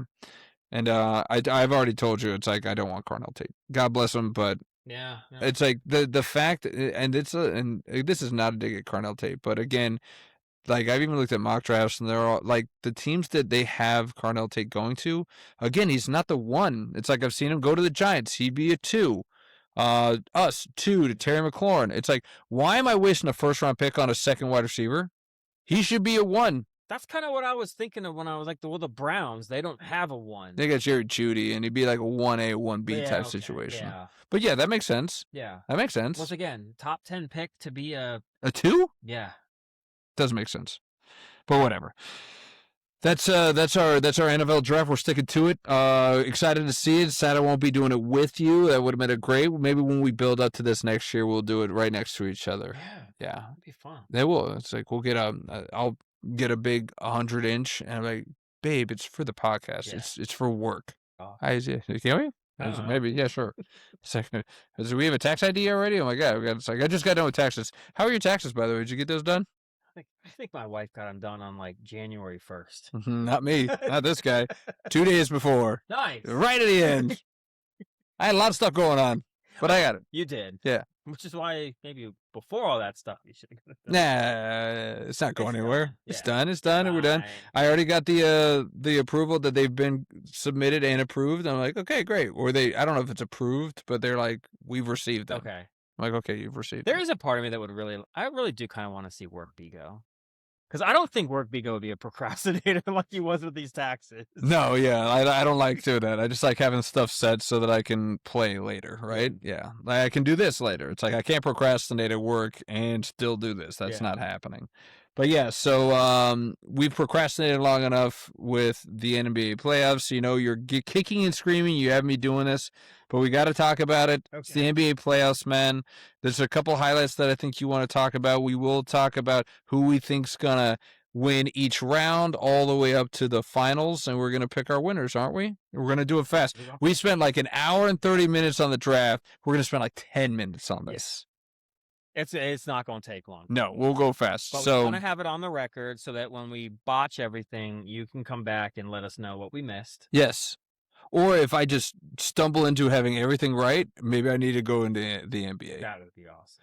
You know my favorite betting you know Dwight's got Dwightonomics Yeah. at Vegas. Yeah. I got Beagonomics when it comes to sports betting Okay. for basketball. I'll tell you about it later. We don't have time for it now. Okay. Maybe on another one. Will Billy knows all about Beagonomics. And he's piggybacked off of it a little bit too. Alright. Made a little money. But yeah, so the playing games are done. We've already half of the games have already gone through the first game of the series. So we're not technically getting right in, but I don't think it makes that much of a difference. I don't think one game down is really going to change our picks. Bit of a change of a guard though. You've got Miami out. You've got Golden State out. Yeah. You've got the Clippers out. Like we got a lot of teams that a lot of people were thinking were going to go deep in the playoffs that aren't. Well, one of which the Warriors. It's just like they just can't get back on top of that mountain, man. Yeah. So I gotta ask you, man, is this it? Is this it for Steph? And is this it for Draymond? Is this the end of that version of that dynasty? Even Steve Kerr, like he's talked about, am I gonna be sticking around? It's like I don't know. It's like these jobs are not forever. Yeah. So I think as much as it pains me, I think it's just probably time to start anew. Steve Kerr, you've lasted longer than probably 98% of coaches do on a team. The success you've had, it's just you're gonna need a new team, a new message. It's just and Steph are not gonna be able to carry the torch. Steph could honestly go to another team and probably help them win a championship. yeah, absolutely. So I don't know if he'd do that. He might just stick it out and do like Kobe Bryant. I don't know if he wants to leave. I would love to see him and Clay play again. Those are probably two of my favorite players to watch play together. So there's just like that's like a pipe dream. But Yeah. I think it's over for them. Draymond just needs to go. Maybe they can do something with Kerr and Steph, but it was one heck of a run. Drafting those guys, Yeah. Klay Thompson, they got Kevin Durant. They didn't really need Kevin Durant. He was the icing. Yeah. But they were just able to get Andre Iguodala. Yeah. Locking down LeBron. Man, yeah. His he'll always be the glue. We talk about glue guys. Yeah. I mean, like he's the epitome of that for that team. And you have to have guys like that. I mean, the Bulls had like Ron Harper. Yeah. Robert Ory was there for the Lakers. Every team needs that guy. But I know you love all the hate that Ron Harper has for LeBron. I know you love that so much. Of course, as he should. As most of these older guys do too. Yeah. Which I love that. But yeah, so the end of Steph and Draymond, but it's not all sour on a sour note. Before we actually get into our picks, man, there is another reason for hope with the NBA, right? Yeah. I mean, this was the most watched regular season in the last 24 years. 170 million people tuned in for this season of the NBA's regular season. I was not one of them. I was not one of those 170. But maybe it gives me hope. I was like, all right, maybe something's changed. Do you have any reason why you could see that kind of coming back into the fold? Part of it I wanted to say was there's just more places you can watch it. Okay. It was easier to watch. Yeah. There is a part of me too, though, that I think, look, I don't know if it's a huge coincidence that 24 years, that's about as long as LeBron's really been in the league. I just think the constant LeBron focus on everything. I think Victor Wembanyama and the Spurs, it's something different to watch. Yeah. Shai and the Oklahoma City Thunder. Cade Cunningham and Detroit. Yeah, Detroit. One seed Detroit. Yeah. No Cade for it. But watching his team, watching those teams with these newer stars actually staying on a team and playing, I think it's attracting. I think the young fan base still likes all that goes on. It's a good mix because you still have the attitudes of your Durants and your Westbrooks and LeBron, But I think you're getting some of the older generation is kind of coming back because it's actually these guys are playing for the team. They're playing a little bit better basketball. Jokic is fun to watch. Yep. So I think it's a good mix for the NBA, and it's a good transition for them because it's going to start being more about the basketball and not as much the personalities. And I think it's going to get everybody kind of involved. Personally, I think it's because we're starting to see, again, the death of the super teams, right? That too. Like, when, LeBron went to Miami, and then there were other formulations of that. You had the disaster of the Brooklyn Yeah. Durant Brooklyn team, or even the Durant Suns team. Yes. It finally got back to, and the other thing is that there's so much disparity right now. It's like, yeah, OKC is a probably the favorite to win the whole thing Yeah. again. But you got other like up and comers. You got Detroit as a 1 seed. They're a 1 seed. Yep. They were a bottom feeder 2 years ago. Yeah. You got San Antonio 2 seed. You got Wembanyama, a new superstar in the league. You've got and even the old guard. You got LA playing Houston. You got LeBron playing Kevin Durant. That is cool to That's see. a cool thing to see, right? And then you see a Cleveland team surviving and thriving without LeBron. I like seeing that. And then some of the big markets, again, they're still going to drive stuff. So you got Boston and New York in it as a 2 and a 3. So, but there's a lot of disparity, right? Even though you might have people favorites, it's like even 5 years ago, like a LeBron-led team, you're like, this team's making it to the finals. It was the Like we Warriors. talked about, the Warriors against the Cavs or the Warriors against the Heat. We were like, why are we even playing this regular season? We know this is going to be the outcome. Yep. So what's the point in watching? That with load management, so the 65-game rule, maybe it's starting to kind of kick back in. Hey, I'm going to watch because my favorite player, one of the best athletes, is actually going to be playing in the game now. Yep. So hopefully this is a thing to come. Maybe I'll eventually come back. It'll probably be an action. I'll just be flipping through. Like, oh, look, there's an NBA. I'll sit around for a little bit. Yeah, so, I mean, good things to come. Changing the guard, right? The demise of your Warriors, if that's the case, that might be better for basketball. I think it is. Sometimes it is good to have a polarizing team like that because you either love them or hate them, and they're great for talking about.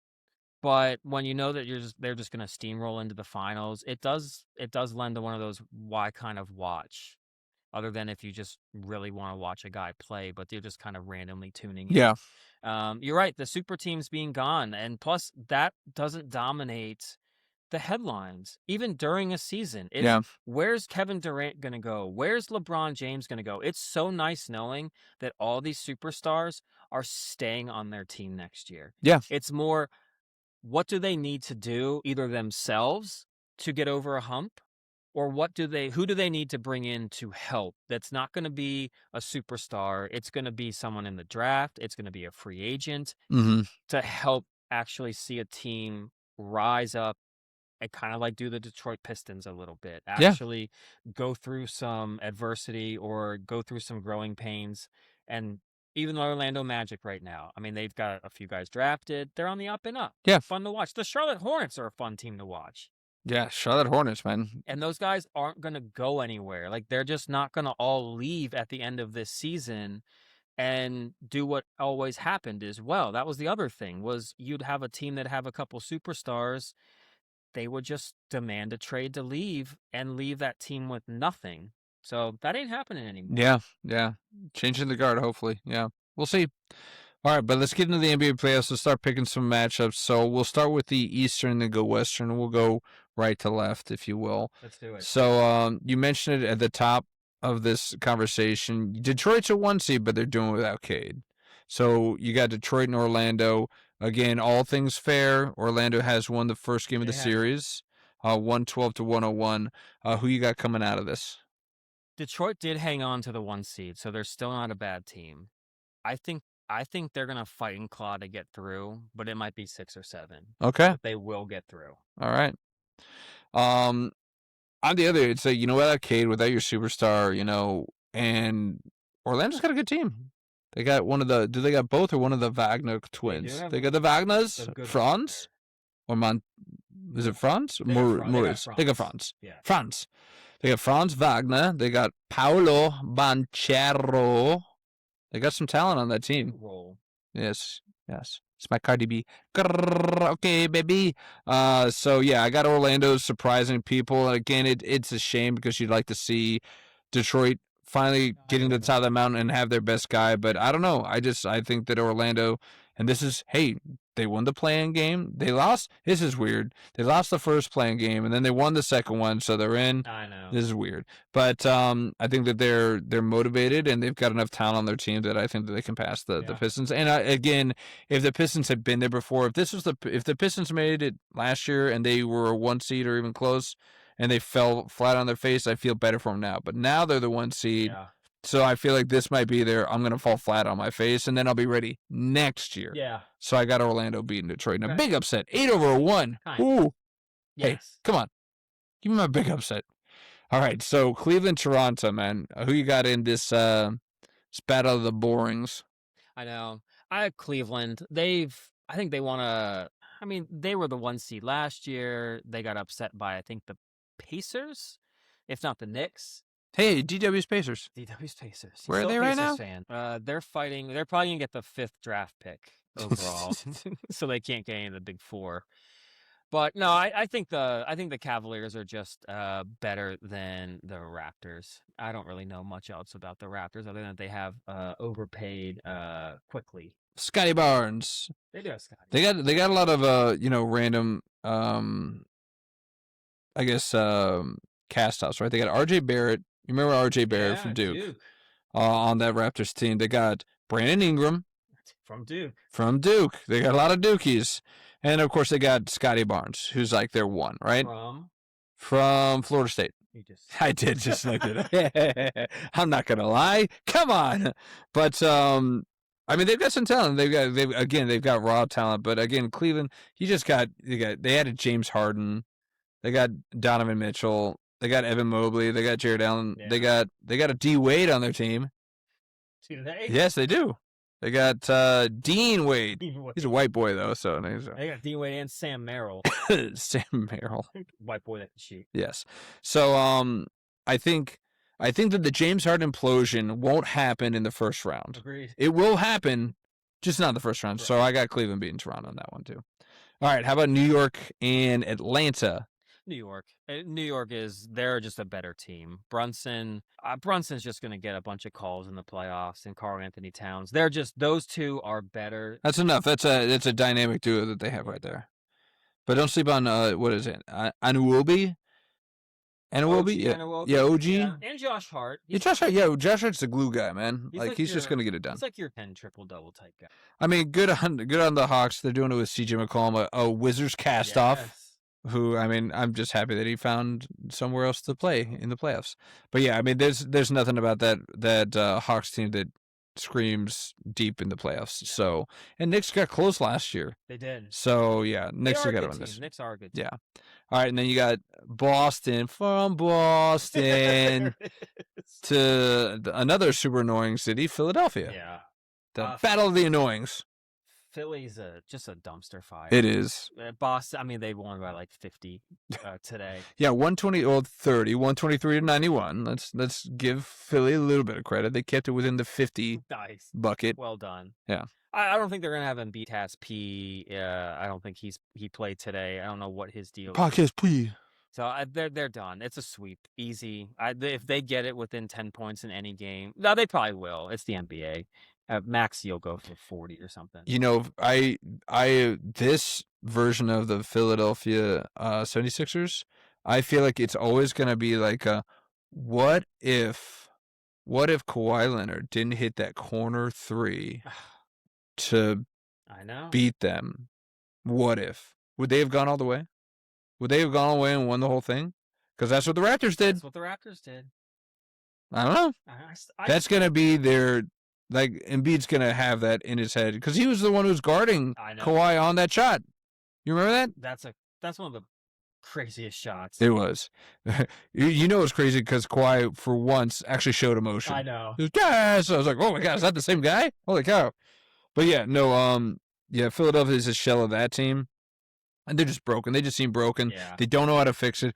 And it's a shame because they had all the talent in the world. And like from the Markelle Fultz debauchery in that pick to bringing in these guys and getting rid of, like, Tobias Harris was a great pickup. Yeah. They did nothing with it. Nope. And yeah, I just don't think they know what to do. And then sometimes you got to look at the superstars and be like, okay, Embiid, you're just not doing it. Like, He can't stay healthy. You grab Ben Simmons, and he obviously he had issues when he was even in Australia. yeah, So you shouldn't be shocked with where his career's gone.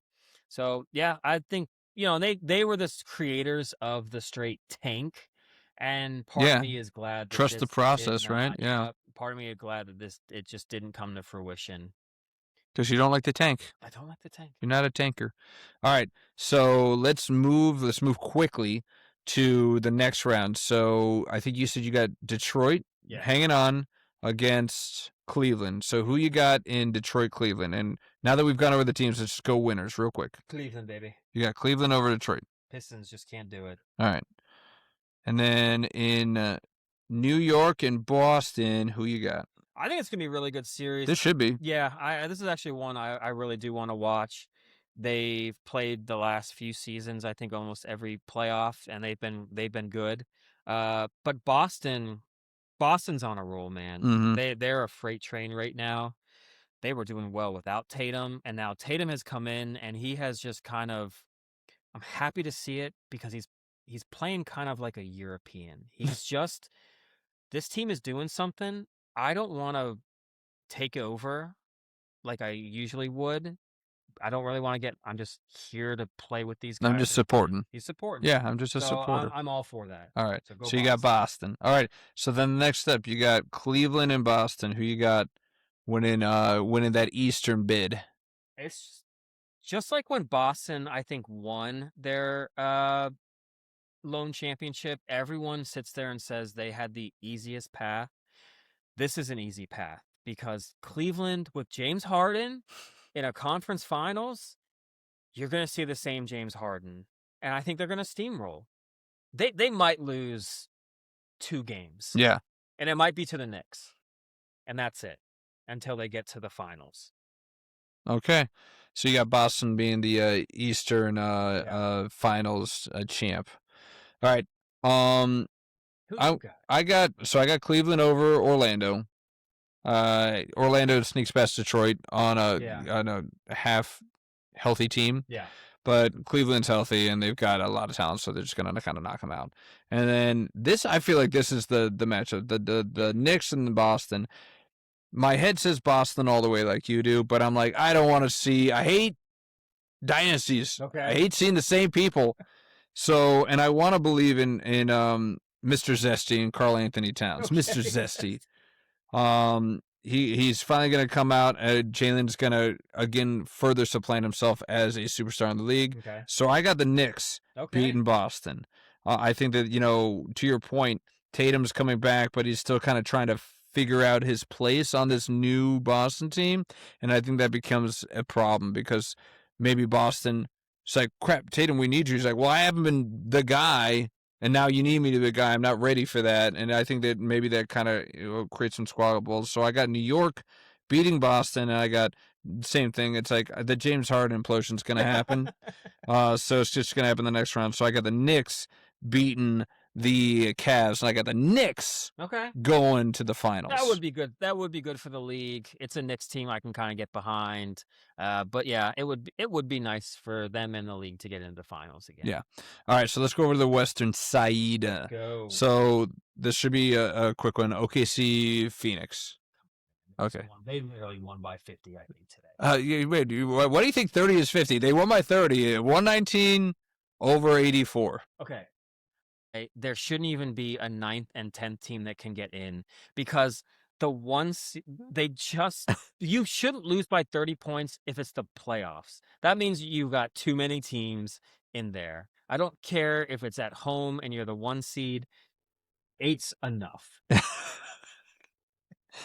Hey, I got Orlando as the 8 seed beating. It's like when the Bulls didn't have Derrick Rose. They're completely gone. Remember when the Baron Davis Golden State Warriors as an 8 seed knocked off? Who'd they knock off? Oh, it was the Dallas Mavericks. Yeah, Dirk. The Dirk Mavs. Games, yeah. Like parties going on. Yeah. Like me, you, and Will in one of the rooms. Bro, shut up.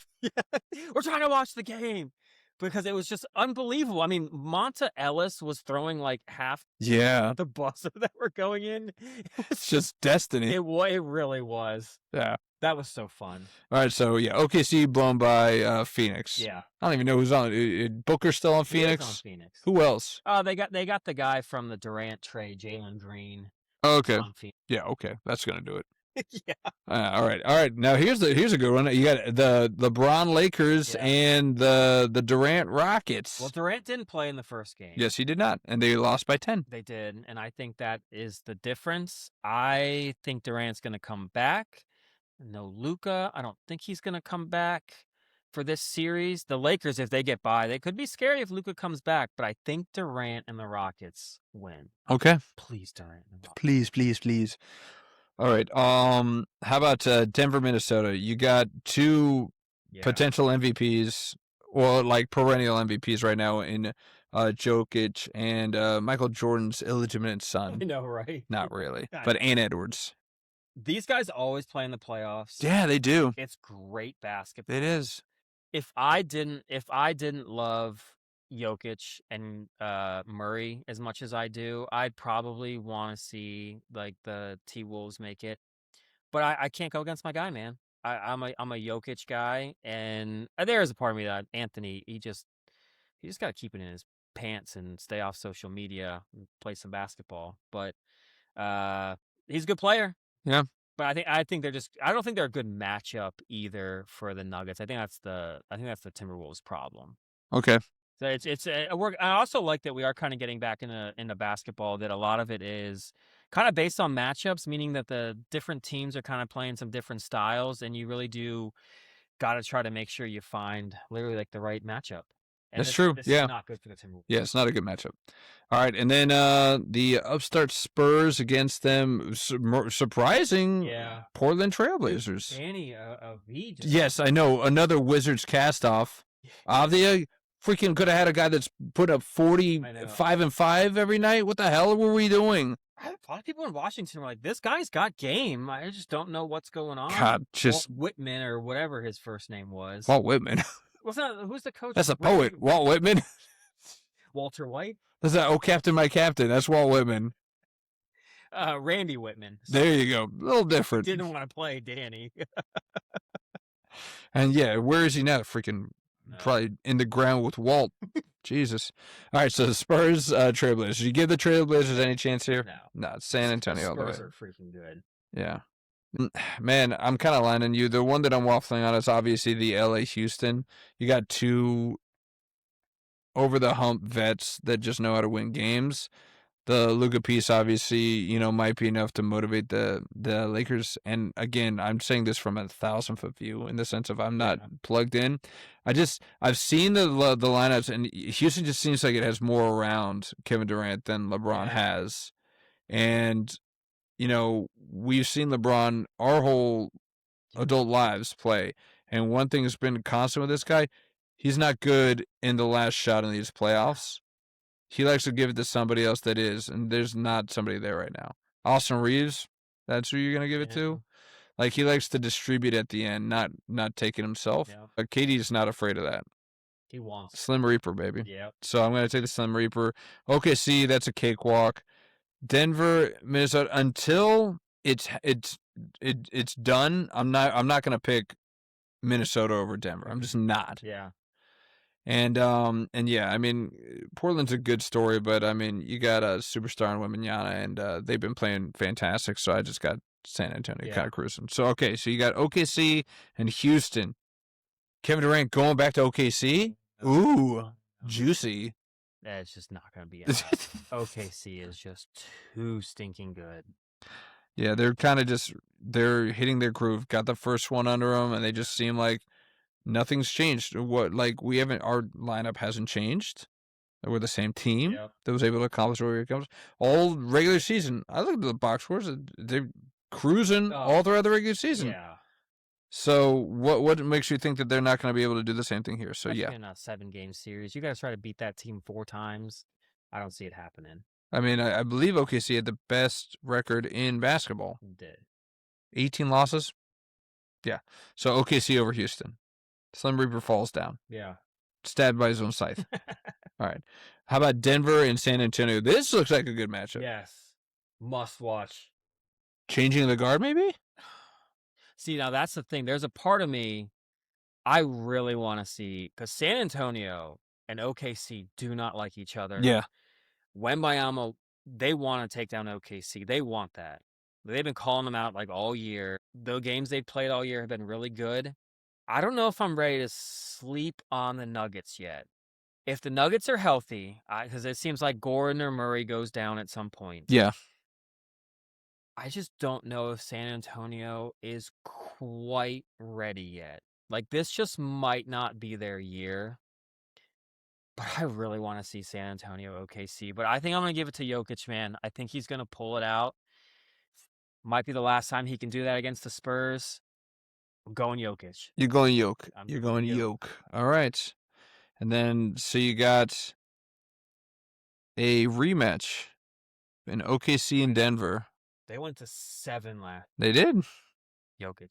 Yeah, you were on the Jokic train. Toot toot. Let's go. Got Denver. Okay. All right. Yeah, I don't think Houston's got a chance against OKC. It's a good effort, but they're just too in tune. Yeah. Shai's just incredible. He's got a great a team behind him. So I see OKC beating Houston. Denver, San Antonio. This one gives me pause because are we ready for the changing of the guard? We talked about this, right? Do we have them, passing it off and Jokic finding it's like we got another Euro that's better than me? Mm-hmm. When Janic, I can't get around this guy. I literally can't get around this guy.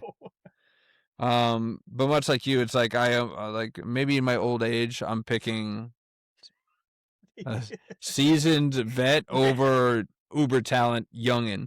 So I got Denver winning that. So we're matched up there, OKC and Denver. This is where we'll split. I see this being the OKC start of the dynasty, which is a shame to see. And so I at least have to get them past into the West or into the finals. So I got OKC beating Denver in the rematch again. And I think that it doesn't go 7. I think they do it in 5 and really just punch them in the mouth and really establish that, like, no, we're the cream of the crop. Like, Denver's had their moment. Yeah. That moment is over. We are now establishing ourselves as the great Western superpower. I mean, they could feel like they let it get away and go to 7 last year, which they kind of did, I think, because I think they won a couple games by blowouts against Denver. Yeah. And then kind of lost some close ones. You could be right about that. Yeah. All right, so let's go into the finals. You got Denver and you got Boston. So Denver, Boston, man. What do you got? Wrong with chance to make it this far, but I'm Denver, baby. You got man. Let's you're on go. the yoga. He's redeeming himself, huh? All right. Get one more. This would be the last NBA championship he wins. Okay. Unless they somehow retool completely around him. I mean, Jamal Murray is a great guard. He's one of the most underrated players in the league. It's because he plays next to a perennial MVP. Yes. It's hard, and it's like it's for being somebody that talented to take a back seat. That takes a special kind of person. Klay Thompson. Yeah. Those two guys, I love both of them because of that. Yeah. Credits, so I want to see him win too. Okay. So you let that heart kind of do it. Know. On the other hand, I got OKC versus New York. OKC in 4. Yeah. Like I said, I just see a dynasty happening right before our eyes. They did it right. They built.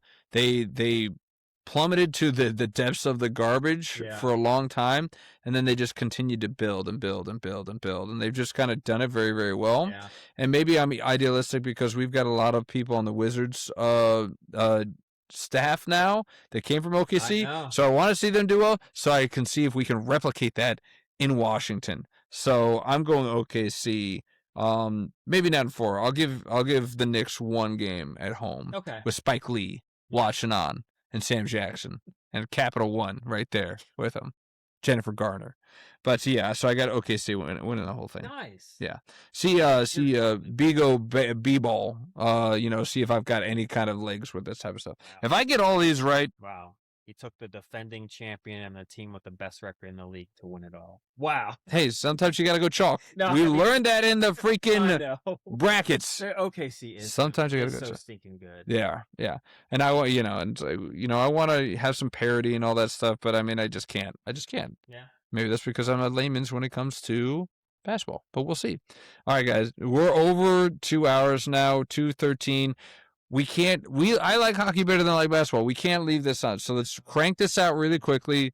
Let's go with. You want to go each round? Or you just want to go who we got in the finals and who we got winning the whole thing, with a few little Yeah, I will non sequiturs. a few little tidbits in there. Okay. I guess we'll do the Western Conference. Maybe I'll just say my piece and get to the winner of the Western Conference, Okay. and then you say your piece in the West, Sounds good. and we'll go that way. Yeah.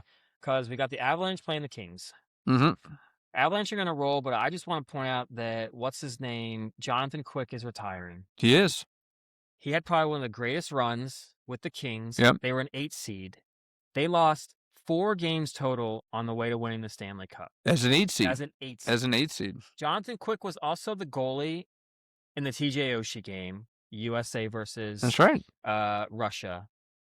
Great American hockey player. Yes. Just want to give him his flowers because he had a great career. He won 3 Toto Cups. He did win one with the Vegas Knights a couple years ago. He wasn't the main goalie, but he won 2 with the Kings. But that run as an 8 seed. That's incredible, yeah. Awesome. Yeah. But Colorado rolls. Oilers, I love my guy. Connor McDavid, but he doesn't have Leon Draisaitl. I think they're going to get past Anaheim. The Mammoth are playing Vegas. Vegas just got John Tortorella. He's going to whip them into defensive shape just in time. The Mammoth are, once again, we're just old guys. We don't want the new guys. They got to prove it first. Yeah, they are. Is this their first year in the league, the Second Mammoth? year. Okay. First year in the playoffs. By the way, they should have been called the Yeti. That was their team. I know. Mammoth is okay. Yeti, way better. Yeah, way better. And the Stars versus Minnesota. Minnesota got Quinn Hughes at the trade deadline. American hero. American hero. America. But their game has completely changed. Dallas has made it to 3 straight Western Conference Finals. I know it's not the same thing, but they remind me a lot of the Capitals. They just kind of kept the same team around, the same team, added maybe super small pieces, but that core was there. I just don't think they get any further. So I think Minnesota wins. Okay, yeah, definition of insanity is attempting the same thing and expecting a different result. Trying to get a new coach. Washington did that.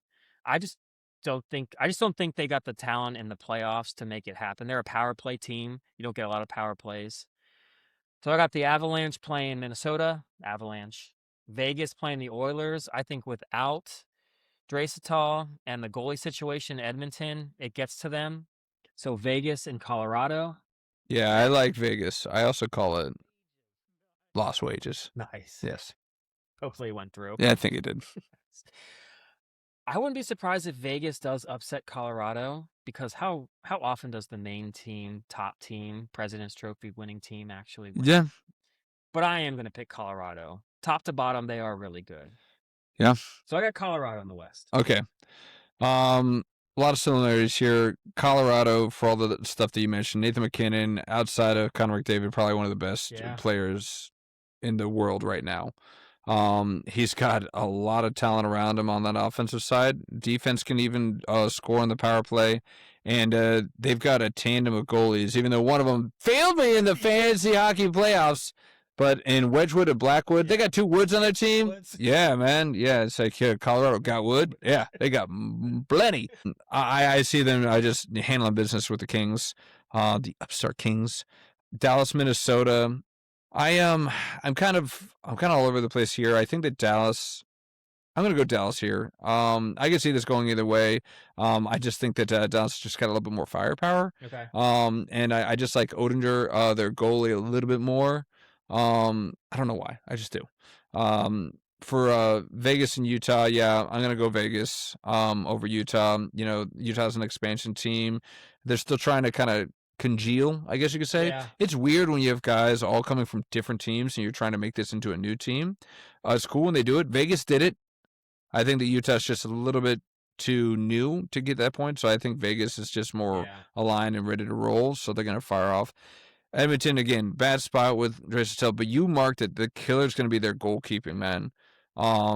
They don't have a goalkeeper. They shuffle those guys in and out nonstop. I know. So they don't have an answer at goal. Maybe they get lucky and they get a goalie hot, because we've seen that. We've seen some deep runs in the Stanley Cup playoffs with just getting a hot goalie at the right I time. mean, the 2 years ago, they had Stuart Skinner lead them to a Game 7 against the Panthers, Yeah. and he's been so up and down with them, Yeah. but he got hot. Yeah. It worked. But that's just so hard to just rely on and predict. Jesus, man. Like we saw with the Caps and their deep runs too. It's like Holtby we had in like AHL and he became our hero. He was benched for the first 2 games Yes. against the Blue Jackets. And then they were like, well, we got to try something. Let's put Holtby out there. Worked like a charm. So yeah, but I got Edmonton beating Anaheim. Anaheim's again too young. They got this guy that I had on my team, Beckett Seneke. Yeah. It seems like the real deal. But and they got the big bruiser Gudas. They do. But their goalkeeper Dostal is really good. They're a good team. Yeah. They're like a year or two away. Yeah, they are. They need a good coach there too. Dallas, Colorado. I mean, I'm just gonna fast forward this. I got Colorado going all the way. Okay. Colorado beating Dallas. I'm kind of the same with you. I got Vegas beating Edmonton. Just no, you know what? I'm gonna give Connor's due. Okay. You know, we talked about this. You root for Connor, like just you being the best player in hockey, and you can't get there. Like you got that last year, so close, Game 7. But you know, you root for a guy because he seems like a stand-up guy. He does it the right way, and he's just so incredibly talented. But so I'll give him over Edmonton, but they're not going to beat Colorado. So I got Colorado beating Edmonton for the conference final over there. How about the East side? Who you got? East. So apparently, watching some of the hockey, but also doing some of the research for this a little bit. Apparently, the Florida Panthers were just the perfect playoff hockey team. Yeah. Because everything I see from like likes of Tampa Bay and Carolina, the two other best teams in the Eastern Conference, just couldn't contend. They just literally, what's his name from Tampa Bay, Kucherov. They had two guys like Bennett and someone else on Sam Bennett, yeah, that just shut him down. Yep. Same with Carolina. So they're out now. They're out. They didn't even make it. Bobrovsky sucked. Your boy. My first round pick. Dropped him. Hey, DW, thanks for picking him up because it didn't work for you either. But the Sabres being the 1 seed, they got that Luka Nauman guy. Yeah. He's awful. You love him. I hate him. I'm rooting for Boston. I hate Boston because I don't want him to be any good. Lukaman has burned me. When I drafted him, you were giving me so much crap, and then I dropped him because you were saying so much crap, and I should have kept him. No, the Leon did start this other day, and Boston did win. But I just don't think – I think the Sabres run, it kind of ends when you get to playoff hockey, and Boston's got a lot of experience. Yeah. Same with Tampa Bay and Montreal. It just seems top to bottom, those lines, very similar to kind of Colorado. Here's my big upset. Ooh. Because I'm convinced if you just started Linus Ullmark, you would have the belt right now. He's actually played really well. Dude, the 2 games I started him, 4 goals. The 2 games I didn't, 2. Yeah. Oh. I know. Hate him. But the Senators, the league fear the Senators. They tried. This is what you do when there's a really, really good team and you're weary of them. What's the first thing you try to do when you play them? You try to get physical. Drop close, baby. And the Tampa Bay Lightning during the regular season, that 100 penalty minute game, because they wanted to try to send a message because they're weary. And what happened as soon as the game started? Captain on cap. Tkachuk, Jordan Stahl, dropped them gloves. 3 seconds in. 3 seconds in. I think Ullmark, he's going to be the big X factor. If he plays, I mean, look, he gave up 2 goals. That's it. They need to score. I think they upset the. Wow, that's a big upset, man. I think they've got the talent to do it. That is a big upset. Penguins, Flyers. I love my Penguins. They can't play defense with a lick. Flyers are going to win. So I got Boston playing Tampa. Yep. That's going to be a good matchup. Old school. I got Tampa. Top to bottom, they're better offensively in every line. Senators and the Flyers. Let's go Senators. Yeah, man, you go. All right, you're all on board on the auto. Okay. Yep. And then Senators, Lightning, the Ning. Avalanche in the final. Ooh, okay. All right, man. So let's see here. Yeah, again, Buffalo seems like a faulty one. Yeah. They just do. Like, I don't know. Like, it just doesn't seem right. And again, this might just be us being old fogies. They already took one against Boston. They're up on the series 1-0 right now. But What did Buffalo come back and win? Yeah. Oh, they did. Yeah, they won 3-4 or 4-3. Oh man, okay. So they came back to win. I still don't think it's gonna last. I think that Boston's just gonna do it. Yeah. I don't know why. Maybe this is just because we've seen Boston be so successful for so long that we're just like, it's Boston. It's the Bruins. They do hockey. So they look like a scary team, and they've got some really strong like skaters on that team. So I got Tampa Bay just taking that punch to the face and just bouncing back. They probably win the next 3. So I got Tampa Bay winning over Montreal. I'm not as bullish, and I have Tkachuk on my team. I had Ullmark on my team. Not bullish on the Senators. I don't know where this is coming from. I got Carolina cruising through this. Okay. I think that the fight was a desperation move by Ottawa. They're like, we need something to kind of tilt in our favor. Okay. But I don't know if it was enough. I think Carolina is their 2 season. They're too good. They've been good for 2, 3, 4 years now. And I think they're a little bitter about how they fell to the Panthers last year. Okay. So I think that they're motivated. I think they're going to just roll past Ottawa. And then, Philly and Pittsburgh, again, two. I mean, that whole state can just go up in flames for all I care. But I can't pick the Penguins. So, yeah, I'm going to pick the Flyers. Yeah. The Boston, Tampa Bay. And I'm not bullish on Boston after that upset on Buffalo. I got Tampa Bay winning that one. Okay. Carolina, I think, super strong too, so I got them crushing whoever comes out of that one in Philly. Okay. And I got Carolina beating Tampa Bay, but I think that's going to be a good series. Yeah, it would be. Huge series. If that happens, that would. But I got Carolina, so I got Carolina, Colorado, Killer Seas in the Stanley Cup Finals. Like Vasilevsky's the better goalie. I don't know if having 2 goalies. Sometimes having 2 goalies means you don't have one. Yeah, it's true. So with that, Vasilevsky, Tampa, let's go. John Cooper, he's a brilliant mind. Okay. He's gonna get some revenge, losing to Team USA. Okay. He's gonna get a Stanley Cup to at least ease some of that. Yeah, to lick them wounds. Yeah. All right. I guess, we were born on the East Coast, raised on the East Coast, so I guess we're East-soid for life, because I also got Colorado falling, but I got them falling to the Hurricanes. Okay. So I got Hurricanes beating Colorado in the Stanley Cup Finale. Okay. So, yeah, there you go. There you have it. Fade who you want. Yeah. Follow who you want, or just ignore us completely. I feel like it's a mixed bag. It's probably 33% split in between, right? 33 to infinity and beyond. But we're going to stop here. We have so much more to go over, but we knew this was going to be a long one with the draft. Thank you for hanging in. We did hit our 2:30 mark. Let's go. Back to normal. But fun stuff. We got some things to talk about, guys. We got something really fun on the docket, possibly, that we're going to need some unsuspecting candidates or some interviews, which we'll see if we have some volunteers or some involuntary volunteers, some nominees. That's a good way of putting it. Some more to come on that next week. We'll go over what we saw in that first round of the playoffs in both the NBA and the NHL, and then we'll do our recap of the draft. What we got right, what we got wrong, what teams we think had the best draft. Let's do it all, man. It's going to be a lot, but we're going to try to fit in. We'll try to fit in some more non-sports topics a little bit. The draft got away from us a little bit. Yeah, we got a Guinness World Record, and we've got a new dating idea. Yeah. So, yeah, a lot to go over on the non-sports stuff. And I got to give you your top May movies to watch, man. Yeah, it's going to be a big one. Yeah.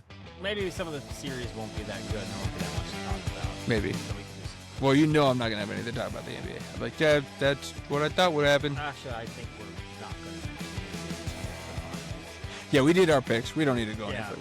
So, no NBA next week. It might be a little bit of NHL, a little bit of NFL draft, and we've got a few other fun things. Oh, it's going to be a good one. So, maybe I can just freaking board to work.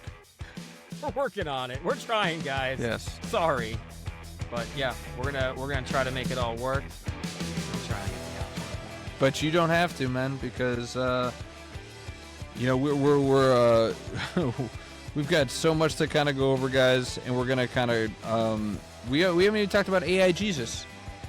Not to be confused with Karate Jesus. Imagine that, Semko. Karate Jesus. I can't believe I'm more brilliant. Yep, genius.